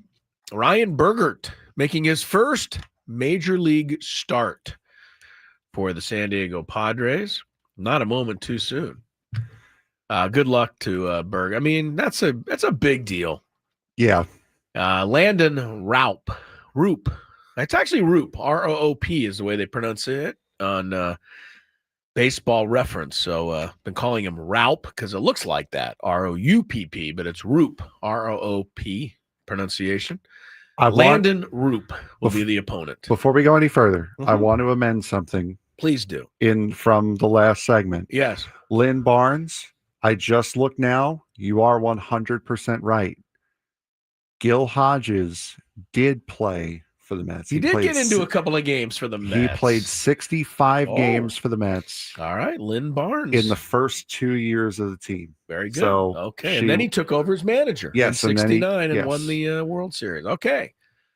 So the chat is smarter than we are. Well done, guys. Don't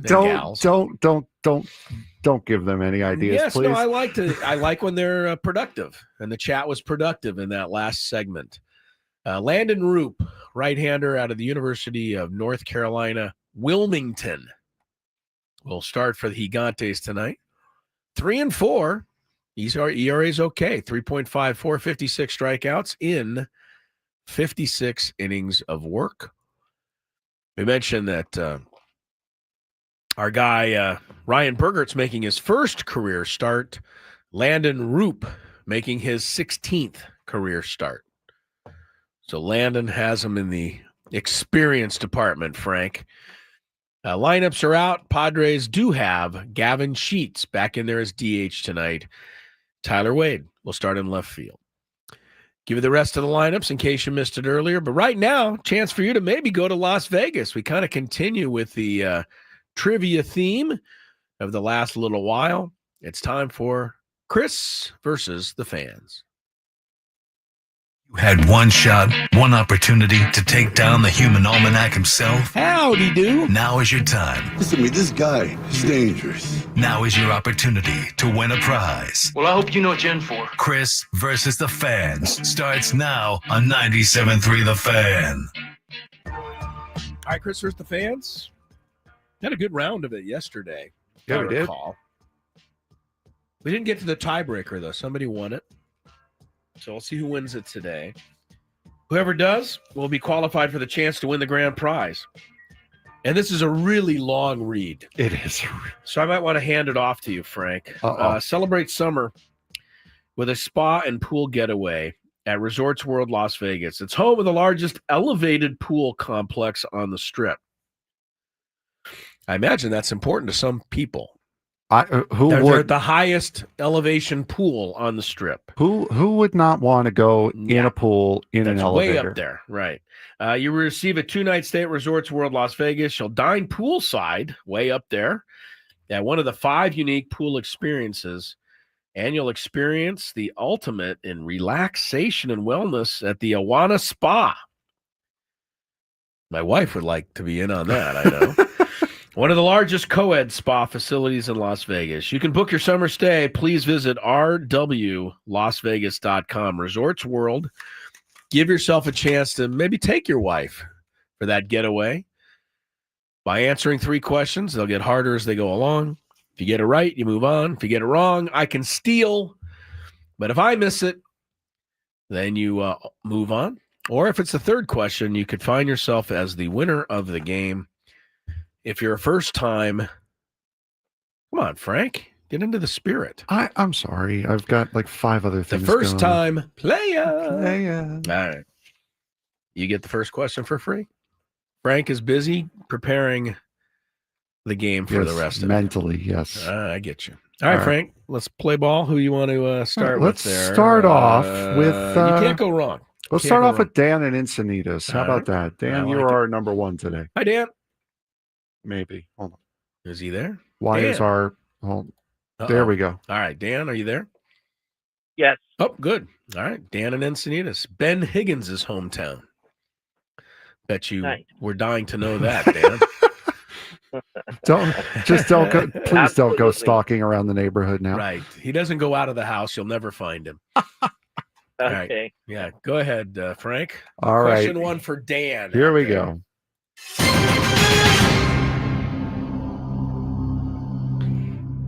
We mentioned it before. If you were listening, who is the starting left fielder for the San Diego Padres this evening? Oh my God, we just mentioned it a moment ago. I think you said Tyler Wade. I did. Very good, man. It's paying attention. Pays off for you. Yep, exactly. Well done. Here we go. Question number 2. All right.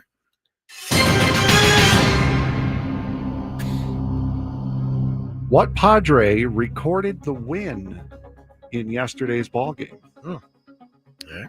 Who was the winning pitcher last night? Robert Suarez. Ding dong, 2 for 2, and it was his first victory of the season. Yes, it was. All right, here we Surprised go. the Padres did not score in the 9th inning to win the game, because that would have given the win to Jason Adam, and he always gets those vulture-type victories, but not last night. All righty, here we go. Do you even know what I'm talking about? Like a vulture-type victory? Does that even... Anybody who picks up a win like that out of the bullpen, the rest of the team calls him a vulture for scooping in. Yes. Anyway, go All ahead. right, here we go. Neither Frank nor Dan cared about that fact. It's okay. Yesterday, the Royals called up their top prospect. Ooh, boy. Who was he? Yeah, you got to be a good baseball fan to know this one. I saw it in the paper, and I can't remember the guy's name. It starts with the C. Starts with a C. Name, but I don't know. I can't come up with the name. Got any? Want to throw any C name out there? Campiazano. Campiazano. That would be pretty cool if it was. No. Unfortunately, I think not. I saw this guy. His name is Caglianone or known. It's very difficult. Jack, J-A-C, Caglianone. I don't. If I'm wrong, you can't hold it against me. Sorry about that. He played in the College World Series either last year or 2 years ago. I think he played at Florida, but he was just like this monster. Like 50 home runs, and like nobody wanted to face this guy. So anyway, he is the guy, and he's in the lineup tonight apparently for the Royals. Yeah, first start will be tonight. Dan, sorry, you came really close. Yeah, he came close. Let's go with Thomas in San Diego. Thomas, how are you? Good. How are you guys? Hey, Good. Thomas. All right, here we go. Question number 1. Tomas. I am looking him up. Caglianone went to the University of Florida, so I remembered correctly. He had some monster World Series. All right, who's up? Thomas. We're going to stick with the lineup here. Okay. Who is going to be tonight's starting catcher for the San Diego Padres? There's 2 choices, so you have if you a don't know, 50-50 you shot should be at able this to one. get it, at least take it a shot. I'm going to go with Elias Diaz. Let's go with Elias Diaz tonight.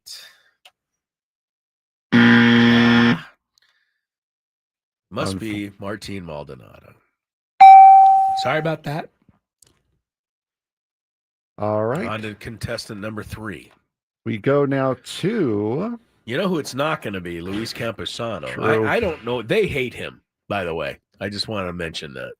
Let's go with Alex and Del Mar. And Alex, I think he knows they hate him because, like, whenever he plays, he refuses to get a hit. Like, it's just, Hey, guys. Doesn't work. Hi, Alex.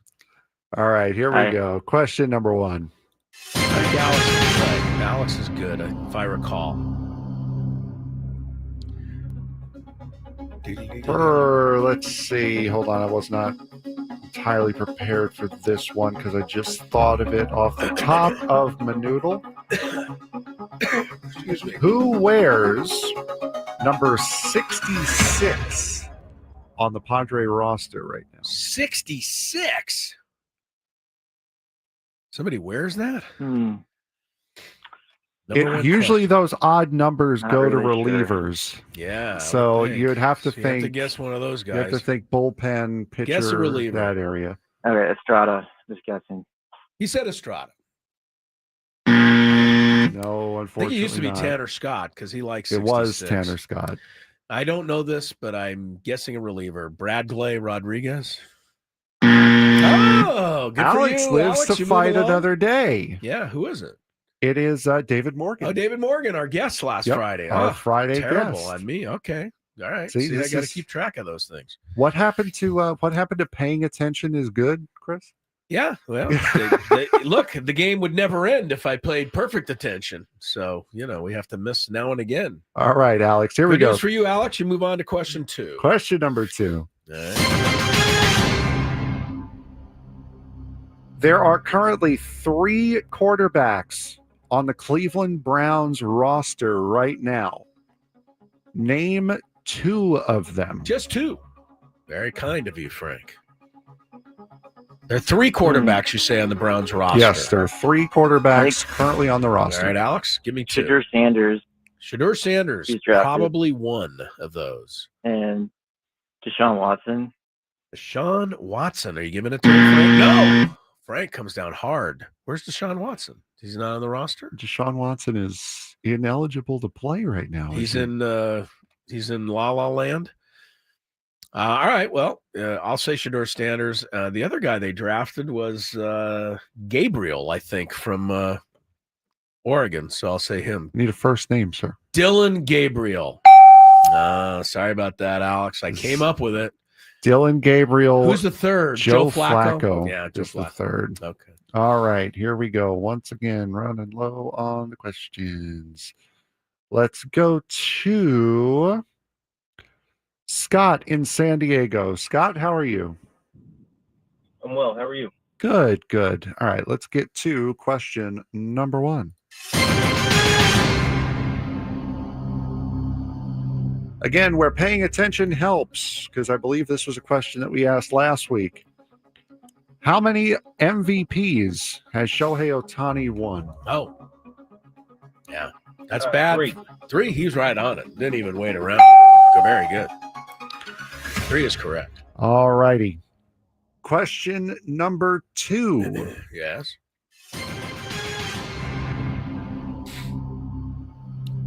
Let's go back to yesterday's game. Shall we? Which Giants pitcher took the loss? Losing pitcher in yesterday. yesterday's game. Little hint for you. He's on my fantasy team. I'm tired of him taking losses. What in the world happened? Oh, Scott, you went on pause there for on hold there. What was? Did you hear the guess, question? Scott? Did you get the question? Yeah, I think his last name was Walker. That's good enough for me. All right. Yeah, last names are good on Jeopardy. They're good on this show as well. Ryan Walker was his name, but he was the loser. Very good. All right, here Scott we go. stays alive for the win here. I believe. Is this for the win? Yes, this Yeah, is okay. for the win. Here we go.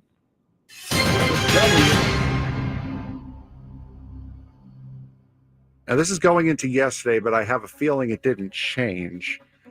Which player currently leads the American League in stolen bases? Ooh, American League. Is it maybe the future left fielder of the Padres? Is it Luis Robert? Oh, is it? Yay! It is. All right. Congratulations, Good job, Scott. Future left fielder.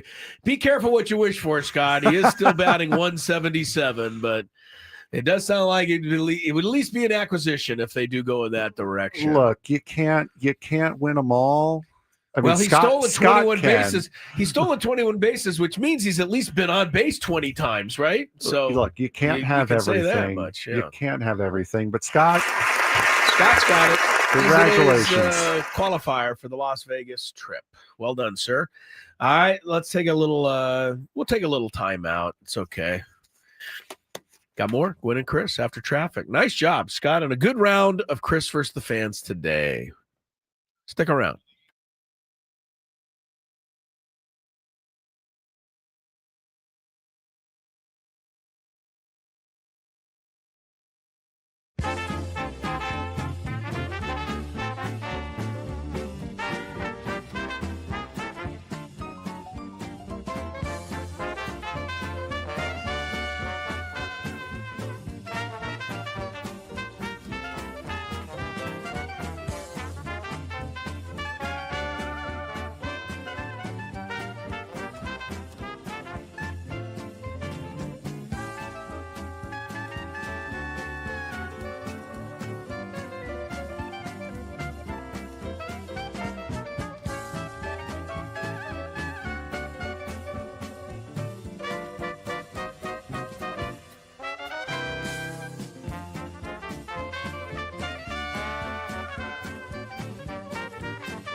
He's not pleased. We'll find out more about it in the Big Five. But Tom Thibodeau fired, head coach of the New York Knicks today. Otherwise, a bit of a quiet day in the sports world. Indiana Pacers trying to get to Oklahoma City for the NBA Finals. Did you hear about this, Frank? No. Pacers' arrival delayed. Oh, no. Because forecasters issued a tornado warning, flood watch, and severe thunderstorms. All the while, the Pacers charter flight was in the air. Oh, boy. Not great. Flight was diverted to Tulsa, refueled, and the team is planning to arrive in OKC later on this evening. I think they're, still going to be able to play game one on Thursday of the NBA Finals. And for someone like me who fills his time, I don't know why I chose then of all times, but it was while Braden was flying to Italy that I decided to have a Mayday Air Disasters marathon. Wait, what? So what does that mean? There was this show called Mayday Air Disasters, which goes through old files. Sounds like a Scraby show to me. Yeah, and it goes through old files, and it breaks down airplane crashes and why they happen and stuff like that. Frank, you're a morbid human being. Yeah, I don't know why I chose while Braden was in the air. Oh, do you think over there's a the Atlantic connection? Ocean Do you think to there's a do that? connection? Is that why you're bringing this up? That you waited for Braden to be airborne before you decided to check on flights? I'm not wishing that on my guy. Trust me, I miss him a lot. But it was weird that was the day I decided to go on a full-on marathon. Well, so far be it from me to ever tell you I'm going in a flight. But you know what? When I do go on a flight, the point of that was what?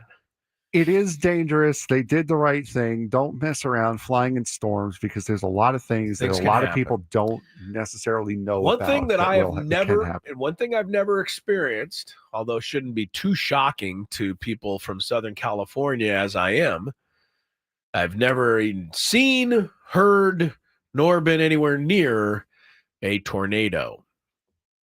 Not necessarily on my bucket list either. I'm not one of those, what do they call those guys who twister people who run right into the middle of it and shoot footage of cows flying around. Not important to me. Yeah, no, if I never see or am close to a tornado, that'll be fine. We might have seen one on our very first drive out here when we were moving out here, but it was a ways away though. Okay. Anyway, Pacers, Thunder, game one. I don't even know why they're playing, honestly. Thunder are the biggest favorites in NBA Finals history.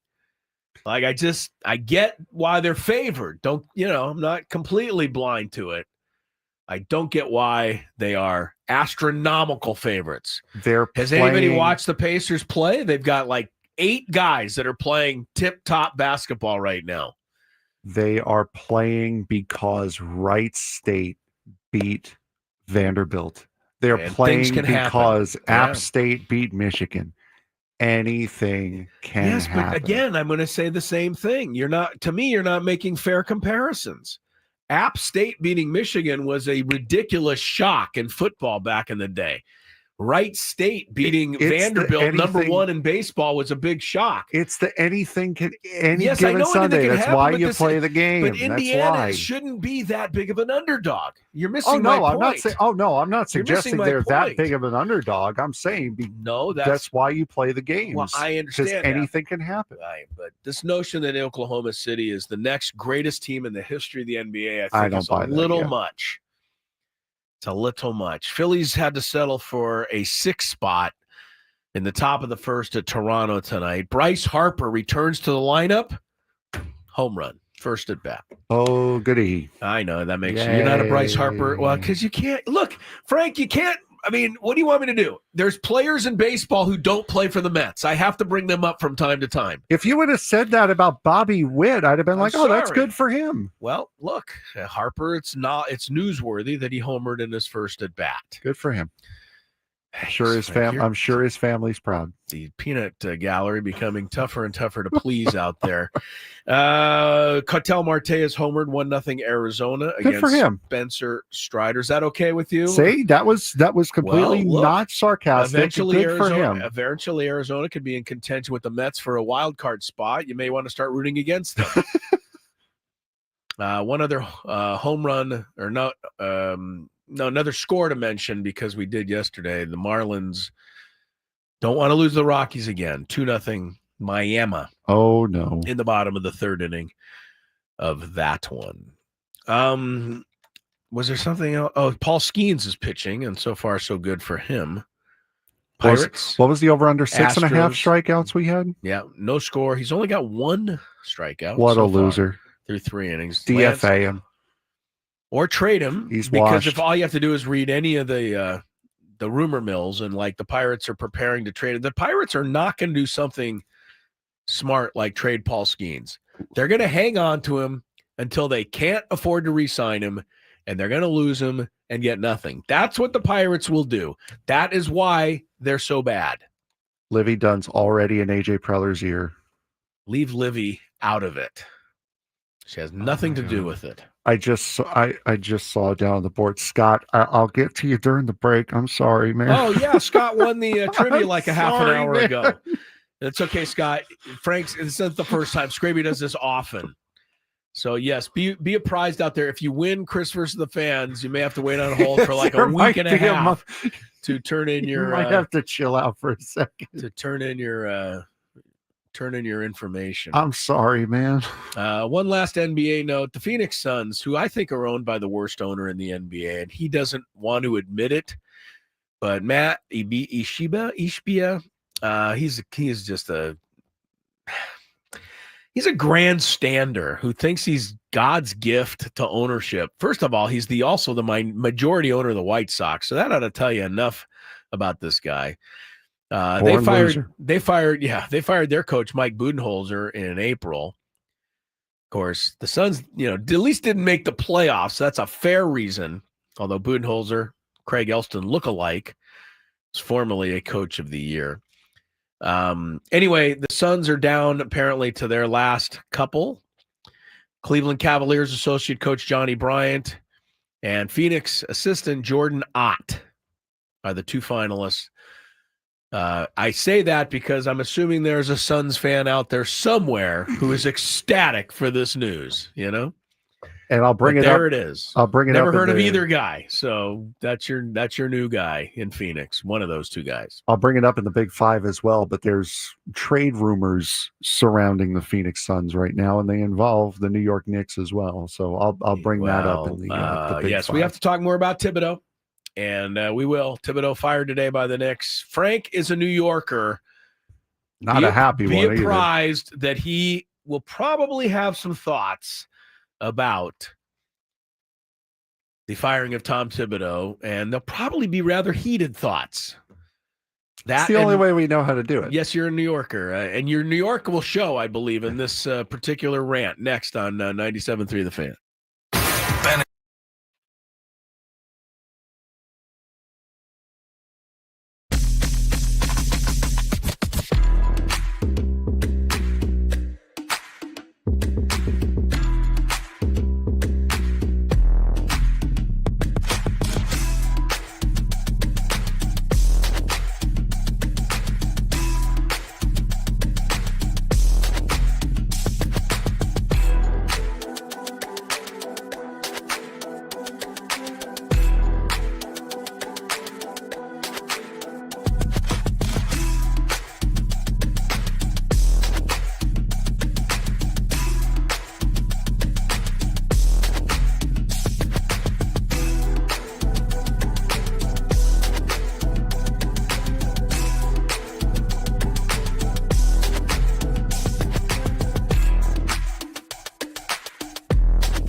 side here.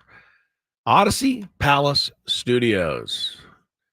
How is it that my camera is twisted every commercial break? Because it's a motion sensing camera. Okay, well, and it when follows you me get out, but when I up, come back, it doesn't follow me back. because it's lost the motion. Don't make excuses for this technology that ought to work better. Stop making sense. Yes. Stop bringing logic into illogical I apologize. arguments. Tony did it to me earlier. I'm doing it to you. The people covering the NBA are trying to do it for you Knicks fans, like trying to make sense of this firing of Tom Thibodeau. There is no sense to be made. No, it's just stupid. James Dolan's an idiot.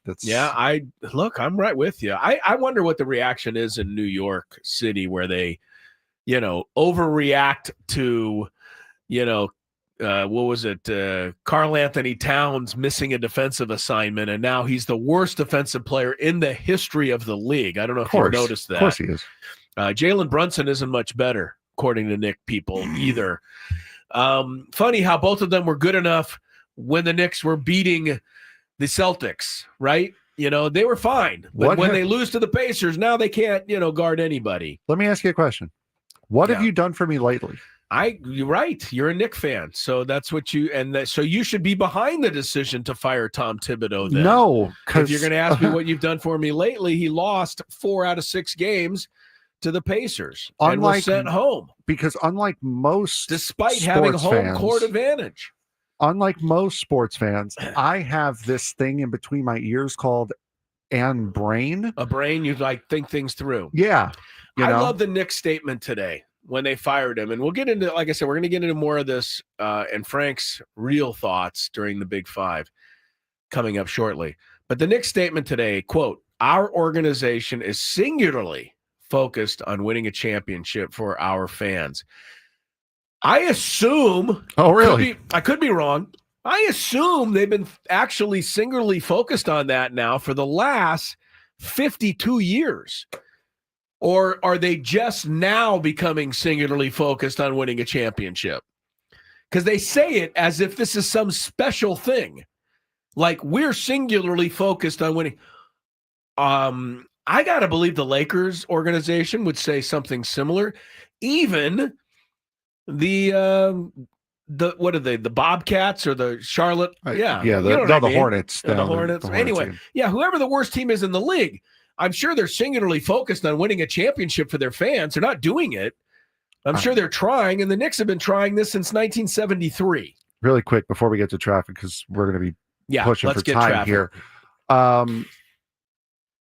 Let's just go traffic. I forgot what I was going to say. Traffic, and then more on this Thibodeau and the Big Five with Tony. From the 855 Get Ross Traffic Center, protecting San Diego after accidents or injury, here's Kelly Danick. It's becoming one of those tough afternoons on our roads again today, guys. Got a stalled vehicle over the right shoulder on southbound 163, right before the 52. Eastbound 52 before Genesee, a crash involving a car and a pickup truck that's over the left shoulder. Westbound 52 before Mast Boulevard. There's a ladder reported in lanes. That's the third one this afternoon. Come on, folks. You got to secure this stuff. Traveling on southbound 805, accident right before the 8. That's in the center divide. Further down, getting a stalled vehicle pushed over the right shoulder near Telegraph Canyon. Fairmont on-ramp to eastbound 8, a collision, and South 5 coastline right before Cassidy Street. Got a collision being moved over to the right shoulder. I'm Kelly Danick with Gwynn and Chris, San Diego's #1 sports station, 97.3 The Fan. It's that time of the show when we check on the latest in sports. Only the most important topics and questions are brought to light. Stop what you're doing and listen. These news stories will astound and amaze you. The one, the only. Oh my God, who the hell cares? The Big Five starts now on 97.3 The Fan. Time for the Big Five. And with that, we turn it over to our new Big Five guy, Big Frank. Yes, we do. So here we go. Number 5. First off, I am not happy as this news came down about it around noon. The New York Knicks have fired head coach Tom Thibodeau. The team announced today. Thibodeau helped the Knicks their first Eastern Conference final in 25 years, made the playoffs in 4 of his 5 years with the team, and led them to consecutive 50-win seasons for the first time since the 1990s. In a statement made by team president Leon Rose, he said, quote, "Our organization is singularly focused on winning a championship for our fans. This pursuit led us to a decision to inform Tom Thibodeau that we've decided to move in another direction. We can't thank Tom enough for pouring his heart and soul into each and every day of being the New York Knicks head Can coach." I interpret that for you, Frank? Go ahead. Blah, blah, blah, blah, blah, blah, blah. Exactly. Yeah. Tony, was this the right decision for the New York Knicks to make? I do not think so. I think this has potential to blow up in a very New York Knicks fashion way. This is, the whole conversation around all of it is quite crazy to me. And this is around even Karl Anthony Towns, right? I mean, Tom Thibodeau last year with basically Brunson and Hart found a way to make some noise in the playoff. Got to the Final Four last year in the East. They got to the Final Four in the East. Fast forward to this year, they go out, they make a deal, and I'm sure Tom Thibodeau had a hand in it because he coached Karl Anthony Towns in Minnesota. So they bring him in, and now they get to a conference final. They are knocking on the door for a championship, and you fire him at the end of the season. This doesn't make any sense at all. All of the complaining about too many minutes, this or that, looked like he did pretty good, getting them pretty far. There was only one Eastern Conference team better. And listen, you can make an argument. Maybe he had a better bench. He'd use him a little bit more. I think this could really blow up in a way that only a Knicks fan could appreciate. Yes, Frank. You know what's going to happen. Yes. Frank knows what's going to happen here. Tony, I agree with you 100%. And I'm so tired of coaches being successful and then being let go. But I want to start there. But I do want to mention a couple of things that might make you feel better, Frank. Oh, no. First, I'm going to say that Tom Thibodeau looks like a guy that would wear on you pretty quick. Yeah. And I don't know, maybe in practice, he's just the world's most pleasant guy.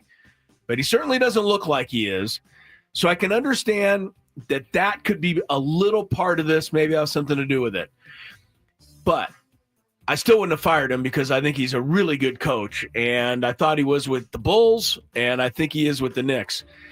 The one thing I'll say, Frank, when the Chicago Bulls were getting ready to try to win their first championship, they got to the Eastern Conference Finals, and they immediately fired Doug Collins.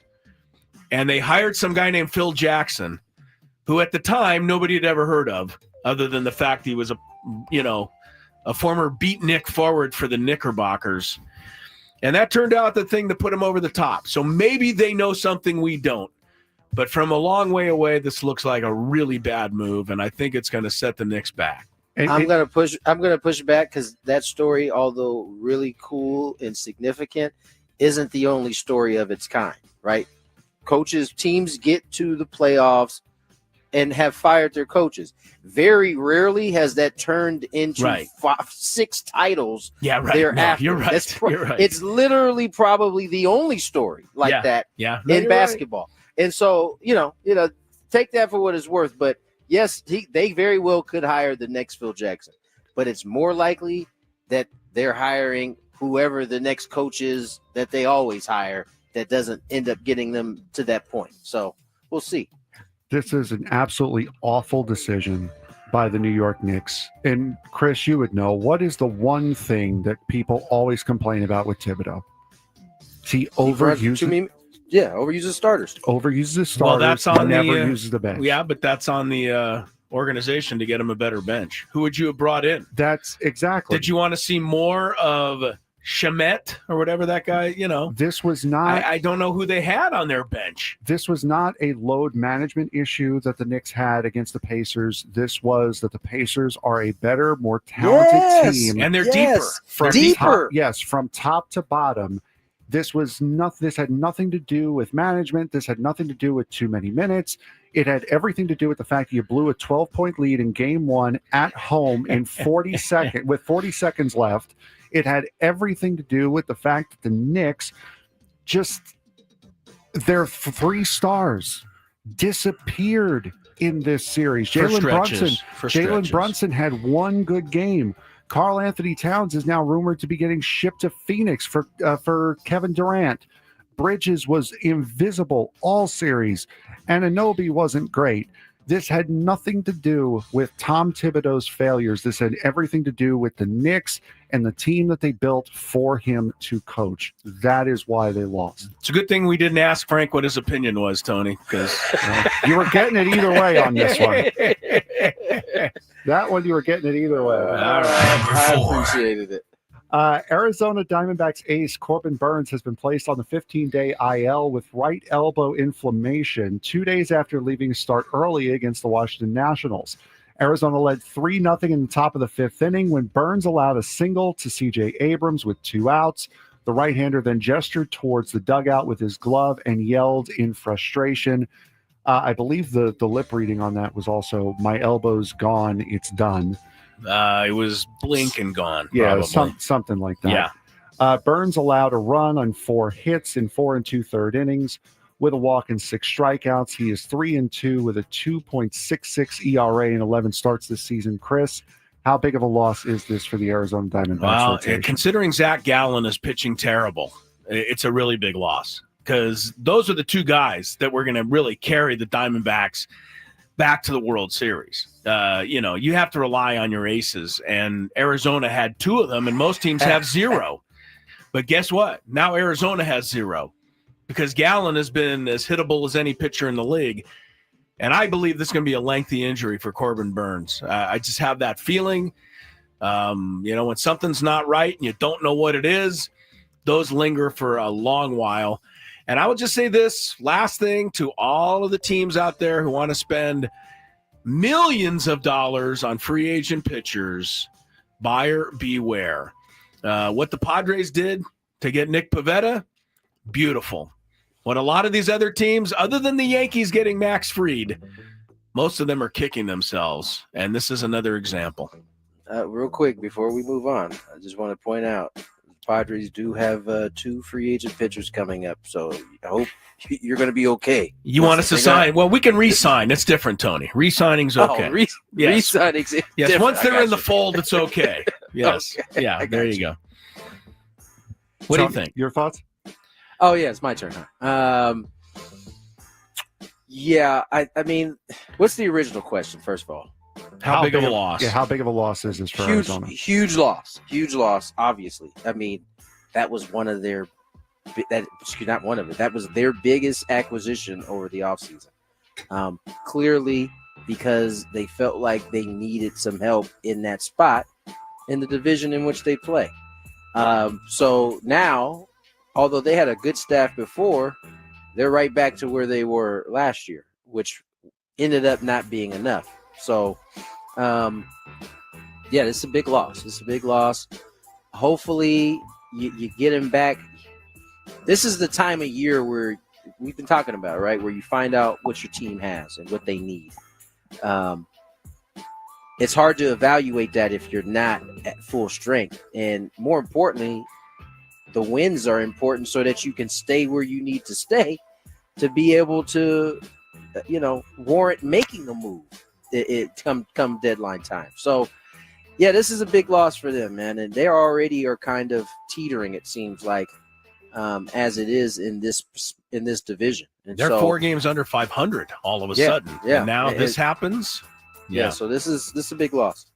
Absolutely. Boo-hoo, Arizona. Sorry. Oh, no. One of your pitchers got hurt. Yeah. Number 3. All right. If you plan to attend the Masters next year, you're going to need a little bit of extra money. Cash. Tournament day ticket prices for the 2026 Masters at Augusta National will increase from $140 to $160. Yeah.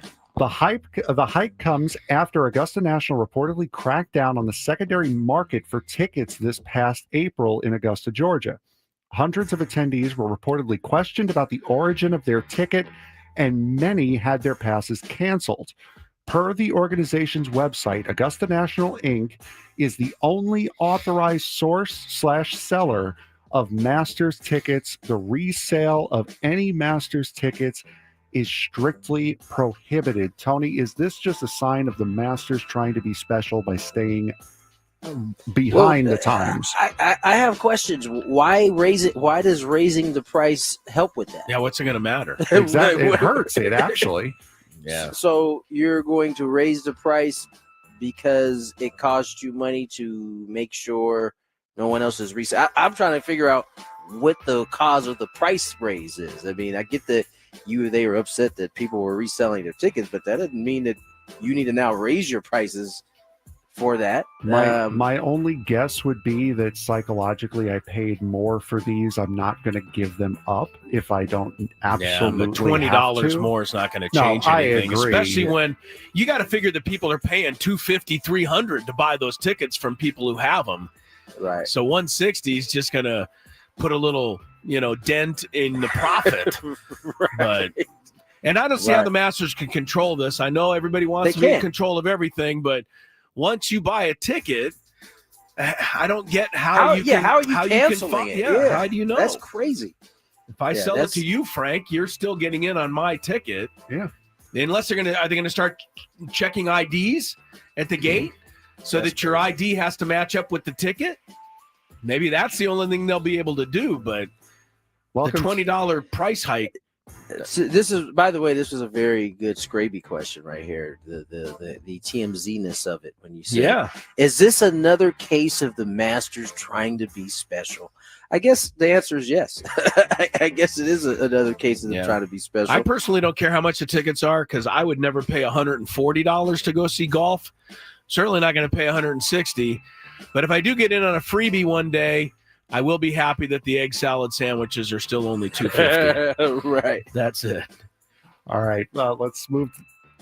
Number 2. Last one really quick because we're coming up against the break here. Wait, that's at number 2. Yes, no, I know this. We don't have any more time left. 2 is going to be the top one today. One of the most shocking retirements in NFL history came in July of 1999 when Barry Sanders stunned the league by announcing that he was done playing football after a 10-year career with the Lions.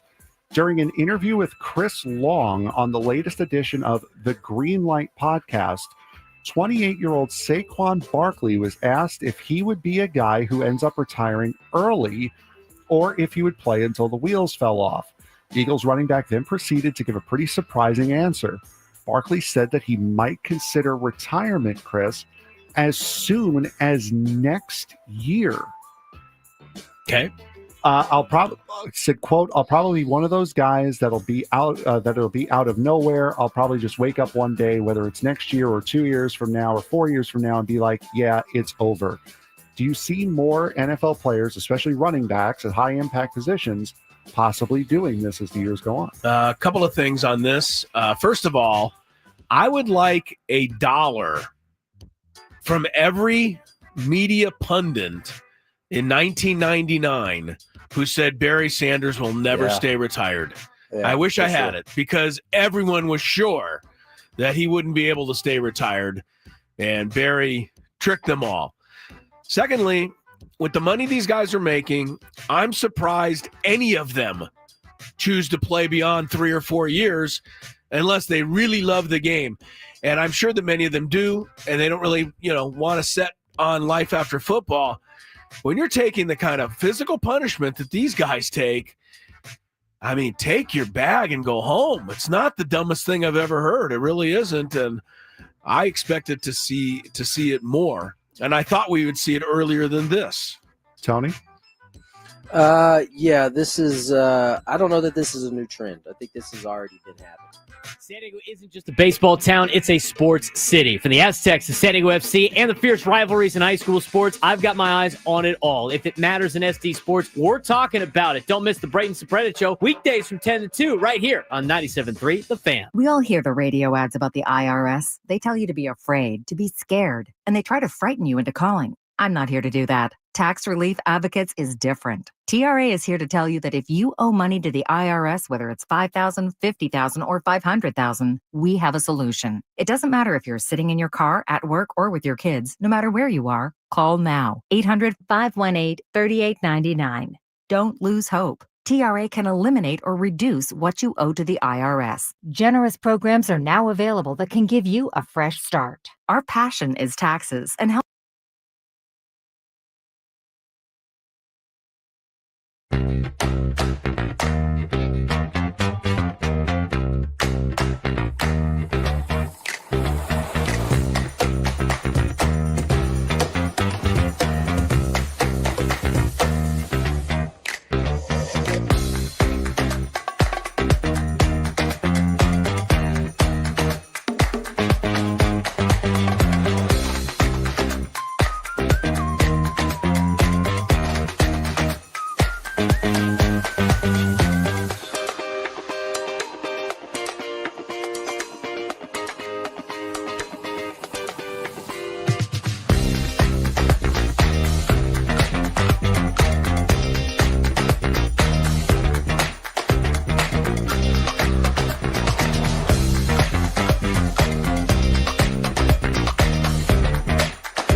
In for a few more days before we'll let you go back to Braden Soprennant. When I think that would mean before Italy sends him back. When Braden comes back, if he gets back, while you're looking at websites and podcasts. Wait a minute, hold on. Of airline crashes. Oh, and okay. Stuff. I was going to say, please, for the love of it, finish that sentence. Trying to put a bad, mojo on things, Frank, over there. Come on. It's one of those things that I do. I don't know why. Like if I should. If he has any problem in his flight getting home, I'm going to tell him that you. Well, no, it was the flight going there. It was the jinx flight going there, and he got there fine. Trying to do the voodoo doll of flights while Braden was in the air. The happy hour today is brought to you by GL Pools. They are the swimming pool experts, trusted by thousands of San Diegans since 2006. Baseball season, full swing, and so is swim season. Call GL Pools, mention radio for a free month of pool service. Did I tell you, Frank, that I loved the bunt call last night by Mike Schilt? God, I loved it. I thought, the timing of it was fantastic. Bob Melvin did the same thing. So let's not, let's not totally overdo it here. Bob Melvin did the same thing in the bottom of the 10th inning, playing for the one run. But the Padres, had Jose Iglesias and the Giants didn't. And that's why we won that game. Iglesias got the job done in the top of the 10th with the sac fly, and then made the incredible pick on that. What was it, about 120-mile-an-hour shot that Matt Chapman hit with the infield in? That was a hard one. What a play by Iglesias there. Keep the tying run at third. And then the last guy hit the ball hard, too, Encarnacion lined it the other way right at Luis Arraez. Padres got out of Dodge with a 1-0 win. Giants went 1 for 12 with runners in scoring position. I mentioned that just to remind us all that the Padres aren't the only team that struggles with runners in scoring position sometimes. The Giants have been doing it for a while now, and the Giants have not scored more than 4 runs. Here comes the jinx. They've not scored over 4 runs in their last 15 games. That's significant because the last time that happened to the Giants, 1965.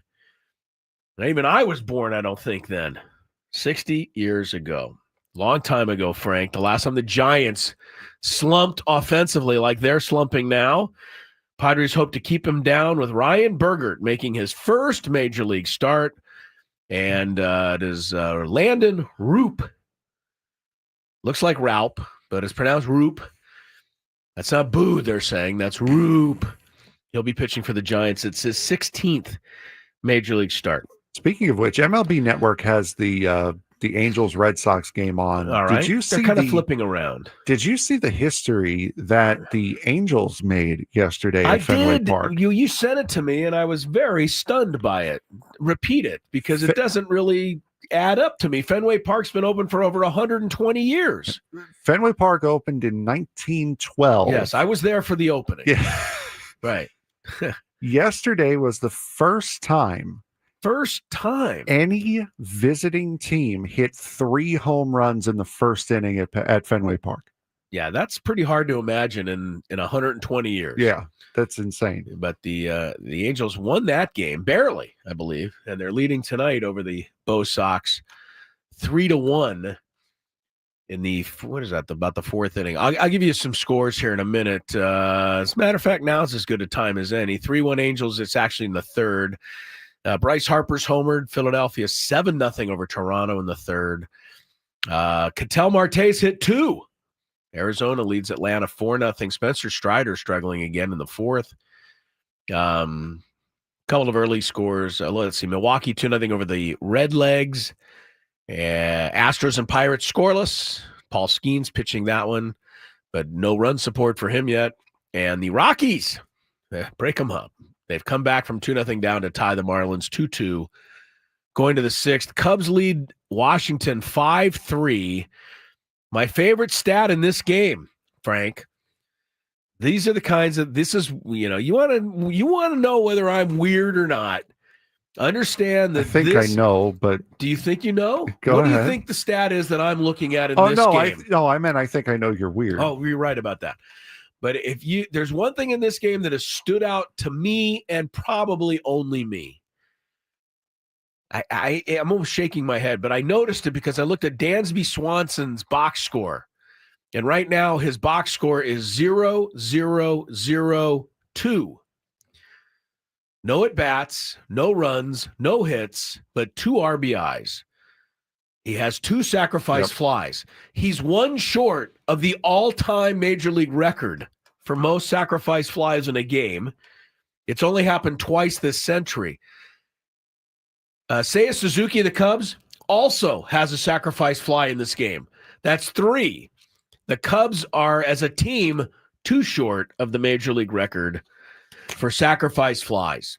Like I said, I'm weird. That's fantastic. I love that. I know you like it. Love that stuff. I thought you might like it, but some other people out there are like, this guy is a lunatic. I have one more sacrifice fly story, believe it or not. And I think this is a good one. Has to do with Ted Williams, one of the greatest hitters, if not the greatest hitter in the history of baseball. In 1941, Ted Williams hit .406. You probably are aware of that, Frank, or most people are. Yep. It's the last time somebody hit 400 in a season. 1941, he hit .406. Here's what most people did not know. In 1941, there was no such thing as a sacrifice fly. That did not come into being until 1954. Okay. So prior to 1954, if you hit a fly ball and it was caught and the run scored from third base, you were charged with an at-bat. Yes. You are no longer charged with an at-bat now, thanks to the sacrifice fly rule. Would Ted Williams have hit like 500 that year? Ted Williams would have had 8 sacrifice flies that year had the rule been in play, and so his batting average should have been .413, not just .406. Wow. That is pretty amazing. What a loser to be 6 points short. .413 is what he really hit under the current rules of the game. And obviously, he hit the fly ball, the run scored, sacrifice fly, but not in 1941. It's things like that that keep you out of the Hall of Fame, you know? Yeah, poor Ted. He needed that .413. But look, somebody's trying to hit 400. Aaron Judge, people keep talking about it. Like, are you serious? It's June 3rd.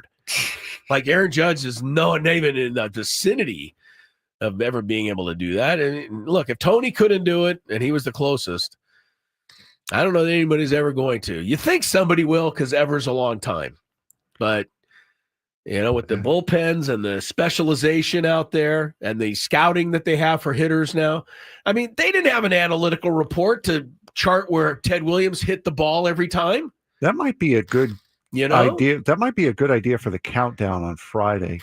What's that? The top 5 records that we don't think will ever be broken. Yeah, 406. I think that one will be. But .413 was what his batting average should have been had the sacrifice fly existed in 1941. Just an interesting note that not everybody is aware of. Now you are. There you go. Padres play the Giants tonight.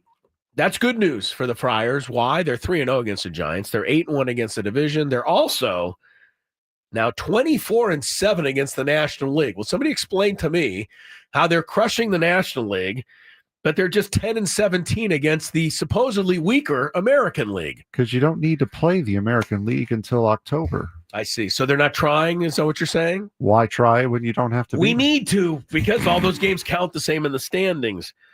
But the Padres have been doing it against the National League. As a matter of fact, Frank, so far this year, the Padres have played 1, 2, 3, 4, 5, 6, 7, 8, 9, 10 series against National League teams. This being the 11th, but they've played 10 to this point. They've lost only 1 series to a National League team, and that was at Wrigley to the Cubs. Mm-hmm. And they won the final game, remember, on Sunday. Yes. But that's it. Every other series against National League, Sunday, that was Thumbs up. That was that first inning that took like an hour where both teams scored like a combined It was like 12 runs or something like that. That was that Kyle Hart's start or was that Saturday? Excuse me. I can. There was one game where I'm both pretty starters quick at finding this stuff, but it may take a second. There was one game where both starters didn't pitch out of like the second inning. Kyle Hart did struggle at Wrigley Field, if I recall. Yeah, that was. I think he threw like 41 pitches in the But I first don't inning and remember got which yanked with game 2 that outs. was. The Sunday game probably is the game you're speaking of because the Padres would win 8-7. And you're right. The Padres got 3 in the first. Cubs came back with 5. Yeah. Mm-hmm. Cubs then got 2 more in the second. Yes. And then the Padres bullpen shut them down the rest of the way. Padres came back to win 8-7 on that Sunday afternoon. And the game-winning run was driven in the 9th inning by, of course, the guy who's like the least clutch player on the team, Manny Machado. I love when people say, "Oh, Manny's not clutch." Okay, that's what I told. That's what I told Tony in texting while we were texting before. It's really silly. It really is silly. I mean, there's been one big swing this season that's been made. It was in Atlanta, right? It was on a Sunday, or a Friday. I'm sorry. They were about to lose their 7th in a row, and Manny homered to beat the Braves. And since that swing, the Padres are 7-3. Say that was kind of important for a guy that doesn't do anything clutch. More Gwynn and Chris coming up as we'll get things ready for Sam Levitt's Padre pregame show. That's coming up soon. We'll see if the Cubs hit any more sacrifice flies while we're gone. Come on, Chris. Get with it. 97.3 The Fan.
this down. Are you getting there yet? It's one thing that certainly isn't getting there yet is I keep making the rookie mistake and not turning the mic on. But yeah, I've been there. The move is pretty much done now. Everything is out of the old house into the new one. So now it's the unpacking and organizing and all that stuff that I'm good at but don't want to do. No, I get you. Gwynn and Chris here wrapping things up ahead of Sam Levitt's pregame show. Padres Gigantes, game 2 of the series tonight in San Francisco. If you just tuned in, Gavin Sheets back in the lineup for the Padres tonight at DH. Tyler Wade will be in left field. Corbin Carroll has the only person that hasn't taken Spencer Strider deep tonight in this game, I think, for the Diamondbacks is Luis Gonzalez, and that's because he retired 20 years ago. I think Strider's given up 4 home runs. 2 of them to Ketel Marte, maybe 3. But it seems like more. It seems like every time I look up, the ball's flying out of there. Spencer Strider, not what he once was. 5-3 Diamondbacks lead in the 5th. Elsewhere, scores of note. Phillies 7-0 over the Jays. Bryce Harper homering in his return. Rockies still even with the Marlins. Don't look now. 2-2 in the 7th. Cubs still only have 3 sacrifice flies. Leading the Nats 7-3. Couple of pitchers duel. Cleveland Yankees, nothing in the 5th. Astros just broke it up against Paul Skeens. Solo homer, Christian Walker, 1-0 Stros over the Bucks in the 7th. Couple of things before we wrap up. And this is like a potpourri. First, I wanted to throw this out because I thought it was a funny line somebody got out, or somebody tweeted out, or somebody somewhere I read. Brandon Pfaadt, Arizona pitcher. He's going to pitch again, I believe, tomorrow night. But his last outing was Saturday against Washington. Did not go well for Brandon Pfaadt. He came into the game with a 7-3 record and a 3.90 ERA. He's having a very nice year, young pitcher. But Saturday night, not so much. Brandon Pfaadt, no innings, 6 hits, 8 runs, all earned, 2 hit batters. So faced 8 batters, didn't get any of them out. They all scored, and that was his night. ERA went up to 5.05. Somebody tweeted out, congratulations to Brandon Pfaadt on his yes hitter instead of a no hitter. I guess if there was such a thing as a yes hitter, that would have been it. That's a rough old night, I'll tell you that. That was a rough night for Brandon. And then we talked about this a little earlier, but I wanted to play a moment to respect this. Jim Marshall. That is a name that longtime NFL fans would recollect. And Jim Marshall played for the Vikings. And he played defensive end on a great defensive line that had one of the greatest nicknames in NFL history. Frank, you might even have heard this before. They were called the Purple People Eaters. Yes. Yes, back in the 70s. And the defensive line was Hall of Famer Jim Marshall, who anchored it at defensive end. And he played with another Hall of Famer, Alan Page, and another really all-time great, Carl Eller, who I don't think quite made the Hall of Fame, but was like all-pro all the time. And then the fourth guy was kind of forgotten guy. I think it's Bob Lurtzema was the fourth guy. But those three especially, the Purple People Eaters, ruled the NFL in the 70s. Vikings went to 4 Super Bowls. They lost them all, though. So they're kind of with that footnote. They're the Buffalo Bills of that era. Yeah. And Jim Marshall, was the unfortunate member of that.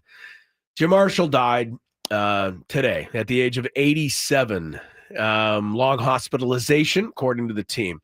Marshall played in every game from his inaugural Viking season in 1961 until retiring in 1979. Wow. 18 straight years as a defensive end. Now, Brett Favre broke the record with consecutive games when he was a Packer quarterback. Impressive, to be sure. Brett Favre, quarterback, you take a bunch of hits.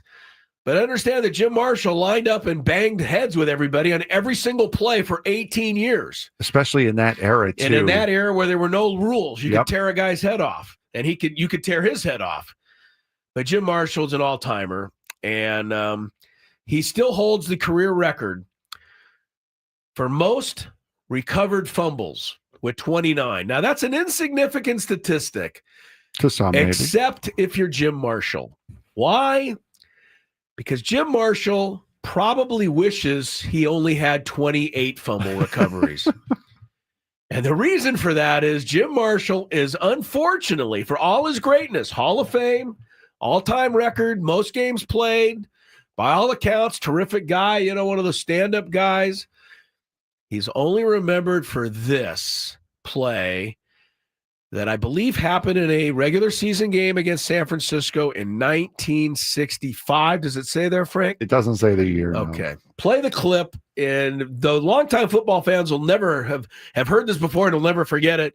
Some of you might be introduced to it for the first time. Looking. Now stops, throws, completes it to Kilmer up at the 30-yard line. Kilmer driving for the first down, loses the football. It's picked up by Jim Marshall, who's running the wrong way.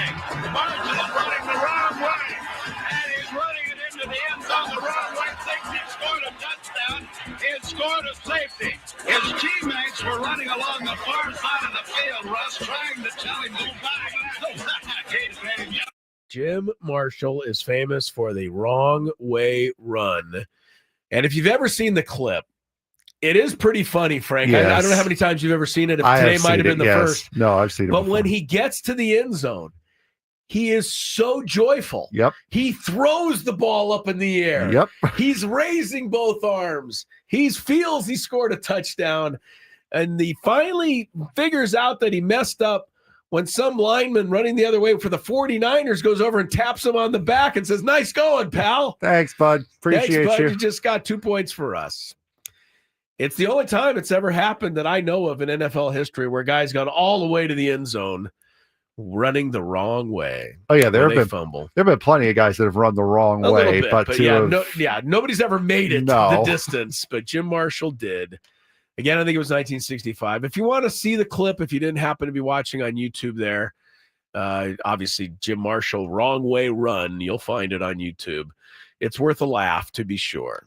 Anyway, all the best, and R.I.P. to the great Jim Marshall, who passed away today at the age of 87. And I one of my best friends growing up, Matt Goldman, is a lifelong Viking fan, and I'm sure he has a tear in his eye today. Jim Marshall was that important to the Vikes. 282 consecutive games before retiring. That's a lot to be in the trenches. Especially in that era of NFL. That's a lot. All right. Jim Marshall passed today at 87. Good job, Frank. Thank you for digging that up. Yeah, no problem. A couple of little, I don't know, there's really not a whole heck of a lot. If you just tuned in, Tom Thibodeau was kind of the big story of the day. He's fired by the Knickerbockers. Frank has been going on a tirade about that pretty much most of the afternoon. Yes. And I don't necessarily blame him. Pacers have, you'll be happy to know, Frank, they have successfully landed in OKC. Oh, goody. After weather diverted their flight. So happy to hear that. From Indiana. There's tornadoes and stuff in the OKC area, so they were diverted to Tulsa, and then now they've flown in. So the NBA Finals. Again, Stephen A. Smith is right here, blabbing away as he always does. Like, the Pacers will be lucky to score a point. Like, it's just ridiculous. I know, okay. After I've said all this, OKC is going to win all 4 games by 40 points. Right. But that's what they're basically making it seem like. Like the Pacers are like the Washington Generals walking in to play the Globetrotters or something. Come on. If the Pacers had won 4 titles and they're, then I could say, hey, they're the dynasty. It's going to be hard to beat them. They've not won any yet. And I know that. Neither one of them have. No. And this notion that the Thunder have won a title when they were the Seattle Supersonics. Well, yes, they were the same franchise. But don't tell the Oklahoma City people about it. They weren't there. They don't remember anything about it. So, these are 2 franchises trying to win for the first time. And the whole thing about the NBA cheating and the, trying to get the big market teams in there. It's the 21st and 25th biggest market in the NBA, TV markets playing in the finals. So a lot of eyeballs on this one. Not as many as the NBA would like. NHL starting tomorrow for anyone who's interested. I will be watching that as well. Edmonton goes for the cup against the Florida Panthers. It is the first time there's been a rematch in the Stanley Cup since 2008 and 2009. That time it was Detroit and Pittsburgh, and they split those two series. Last year, Florida beat Edmonton in a thrilling 7-gamer. Florida won the first 3. Edmonton won the next 3. Yeah. But Florida hung on to win Game 7. I think it was a 2-1 final in the 7th game last year. So those two will go at it for a second consecutive year. A lot of the conversation will center not around Florida trying to repeat, but will center around one of the greatest players of this generation, Connor McDavid, and whether he can win his first Stanley Cup championship. Even though Edmonton lost in the final last year, McDavid was named the playoff MVP.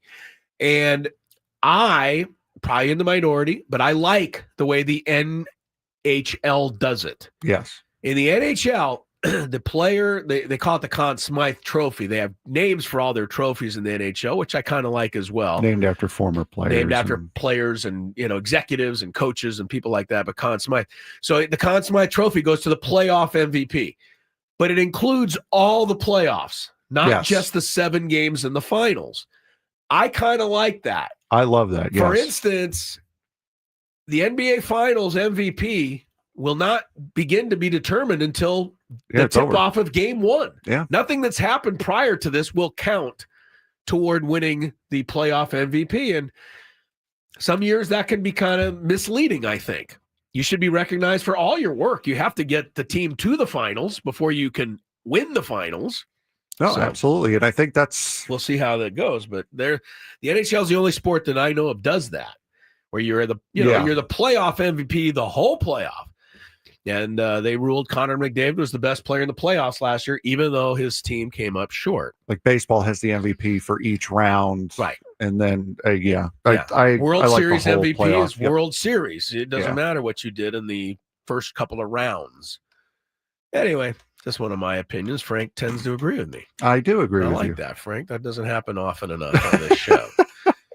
All right, Sam Levitt is, we're still not even close. It's annoying us outside already. Yeah. He got here at like 1:00 today. Yeah. What is he doing? He's a psycho. Sam, he's breaking down every angle of this game, apparently. I mean, for me, I don't have my computer all set up, and internet isn't all set up yet. So I had to be here early to work and do stuff I should have done at home. Sammy is he's going to have a way. I can't wait to listen to the pregame show tonight. It's going to be a good one. At least and you're right, Frank. He's not just sitting calmly outside. No, he's stalking the studio. So if any of you guys ever see me throw something in the studio, it's at him because he's got his face pressed up against the window. Yeah, he thinks he can disturb us that way. Here's the one thing that disturbs me, and Tony got on my case earlier. Let's be honest. He got, Chris, you're an idiot. Oh, don't remember that. No, he didn't say I was an idiot, but he said this is something that is only my caring about, along with the sacrifice fly nonsense. All right, Frank, I can't believe I made it through the whole show without one sneeze until just then. See, why you got to ruin it? I've had a cold the whole day. But the 3-run homer, when are the Padres going to finally hit another one? They are up to 230-plus plate appearances with 3-run homers. 2 of them came in 2 innings. And Sammy's laughing at me. And they are now over 50 plate appearances without a grand slam. Look. See, this is what we have. The name of the team is Slam Diego. You've got to at least hit 1 grand slam. Can't be Slam Diego anymore. Why do you not agree with me? Why am I the only one that is really bothered by this? I I don't know, but you see what we have to deal with? What happened to those days where you were at the zoo and there was like the don't tap on the glass? Do you feel like to we're in a disturb cage the right now? animals? The way Sam is Like peering in at us? He is disturbing the animals. He pointing at your watch. Come in and do the pregame show, Sam. I don't care. You could have come. I mean, you could have come in and did the last segment here. I don't think any of us would have minded. I don't think any of the listeners would mind either, Frank. We're kind of just kind of meandering on and on and on here. By the way, with the Padres having 3 3-run homers this year, and me only be the only one who cares, I just want to point out maybe something you will care about. The Dodgers have 19 of them. Another thing I will care about is that it's raining at Dodger Stadium currently, or at least it was an hour ago, according to John Heyman. I played golf in the rain today, Frank. Don't highly recommend. Especially when you're battling a cold. Yes, right. That didn't help. Yeah, I wouldn't have thought so. Well, my thinking was this. I can go play golf in the rain and probably stay with a cold, or I can sit at home and probably stay with a cold. To me, colds kind of run their course, really almost irregardless of what you do. Where'd you play? Down in Enagic. It's in East Lake. It's in East Lake. Oh, okay. And the Alejandro down there, who checked us in, fan of the show. He was all excited when I gave him my name. There you go. And he asked me for a picture. And I told him to send a request to the state. No, I took a picture with him. No, I mean, did you get a discount? No kidding, Frank. No, I did not get a discount. I kind of thought I should have got one, but that didn't happen. But I had a good day today. I want to thank Scott and John and Mike, my partners out there. We battled through, and it was a fun day. I chipped one in for birdie on one of the holes, so that was a highlight. Go. All right. I don't know how many more things I can share, if anything at all. Reckoner in the chat. When I saw Ello at Costco, I wanted to take a picture, but it seemed weird. Yeah, it wouldn't have been. Should have done it. Who was it? Oh, Reckoner. Yeah, yes, Reckoner I know. in the He's chat. a nice guy. And I've forgotten his first name again. So I suck. Don't put it. No, I should remember. He was so nice. And last time I was on the air, I said hello to him and I said the wrong name. So I vowed, I said, I'll remember his name next time. But of course I haven't. That old man syndrome hitting early. Yeah. Hey, a lot of brain cells over the years. I did go to San Diego State. I think I have a fair excuse. 9 times out of 10, I've only got 2 brain cells, and they're both fighting for third. So there you have it, Frank. Nothing new on the scoreboard from what I gave you earlier. Dodgers, Mets, you said what? It's raining? It was at least an hour and a half ago. I think you'll be all right there. Yeah. All right. They play later. And the Padres, by the way, one last thing I'll leave everybody with, and I hope it takes me at least 2 minutes to say this. If the Padres win tonight and the Dodgers lose tonight, when we wake up tomorrow morning, Frank, the Padres will be back in first possession. No, they'll be in first place. Percentage points. It's all up to percentage. Oh, you would have the percentage, but you would be tied as far as games behind would be even. Percentage points, Padres would be on top of the Dodgers. If they win tonight, we will do our best, I promise. And the Dodgers lose. We will do. That did not take 2 minutes for me to say that. I mean, really, we've only got to fill another 11, 10, 9, 8. I don't know that that's the best way to finish the show with a countdown of the time. Sam Levitt's pregame show is coming up next. And is the Hambino working with you tonight, Sam? Yes he is. Yes, the Hambino will be in there. All right. We made it somehow. Thanks for sticking with us. Gwynn and Chris back tomorrow at 2. Frank Marchese, well done. Chase Budinger, the former LCC star, will be on the show tomorrow. He's playing volleyball in town this weekend. There you go. And he's going to promote it. We'll see you then.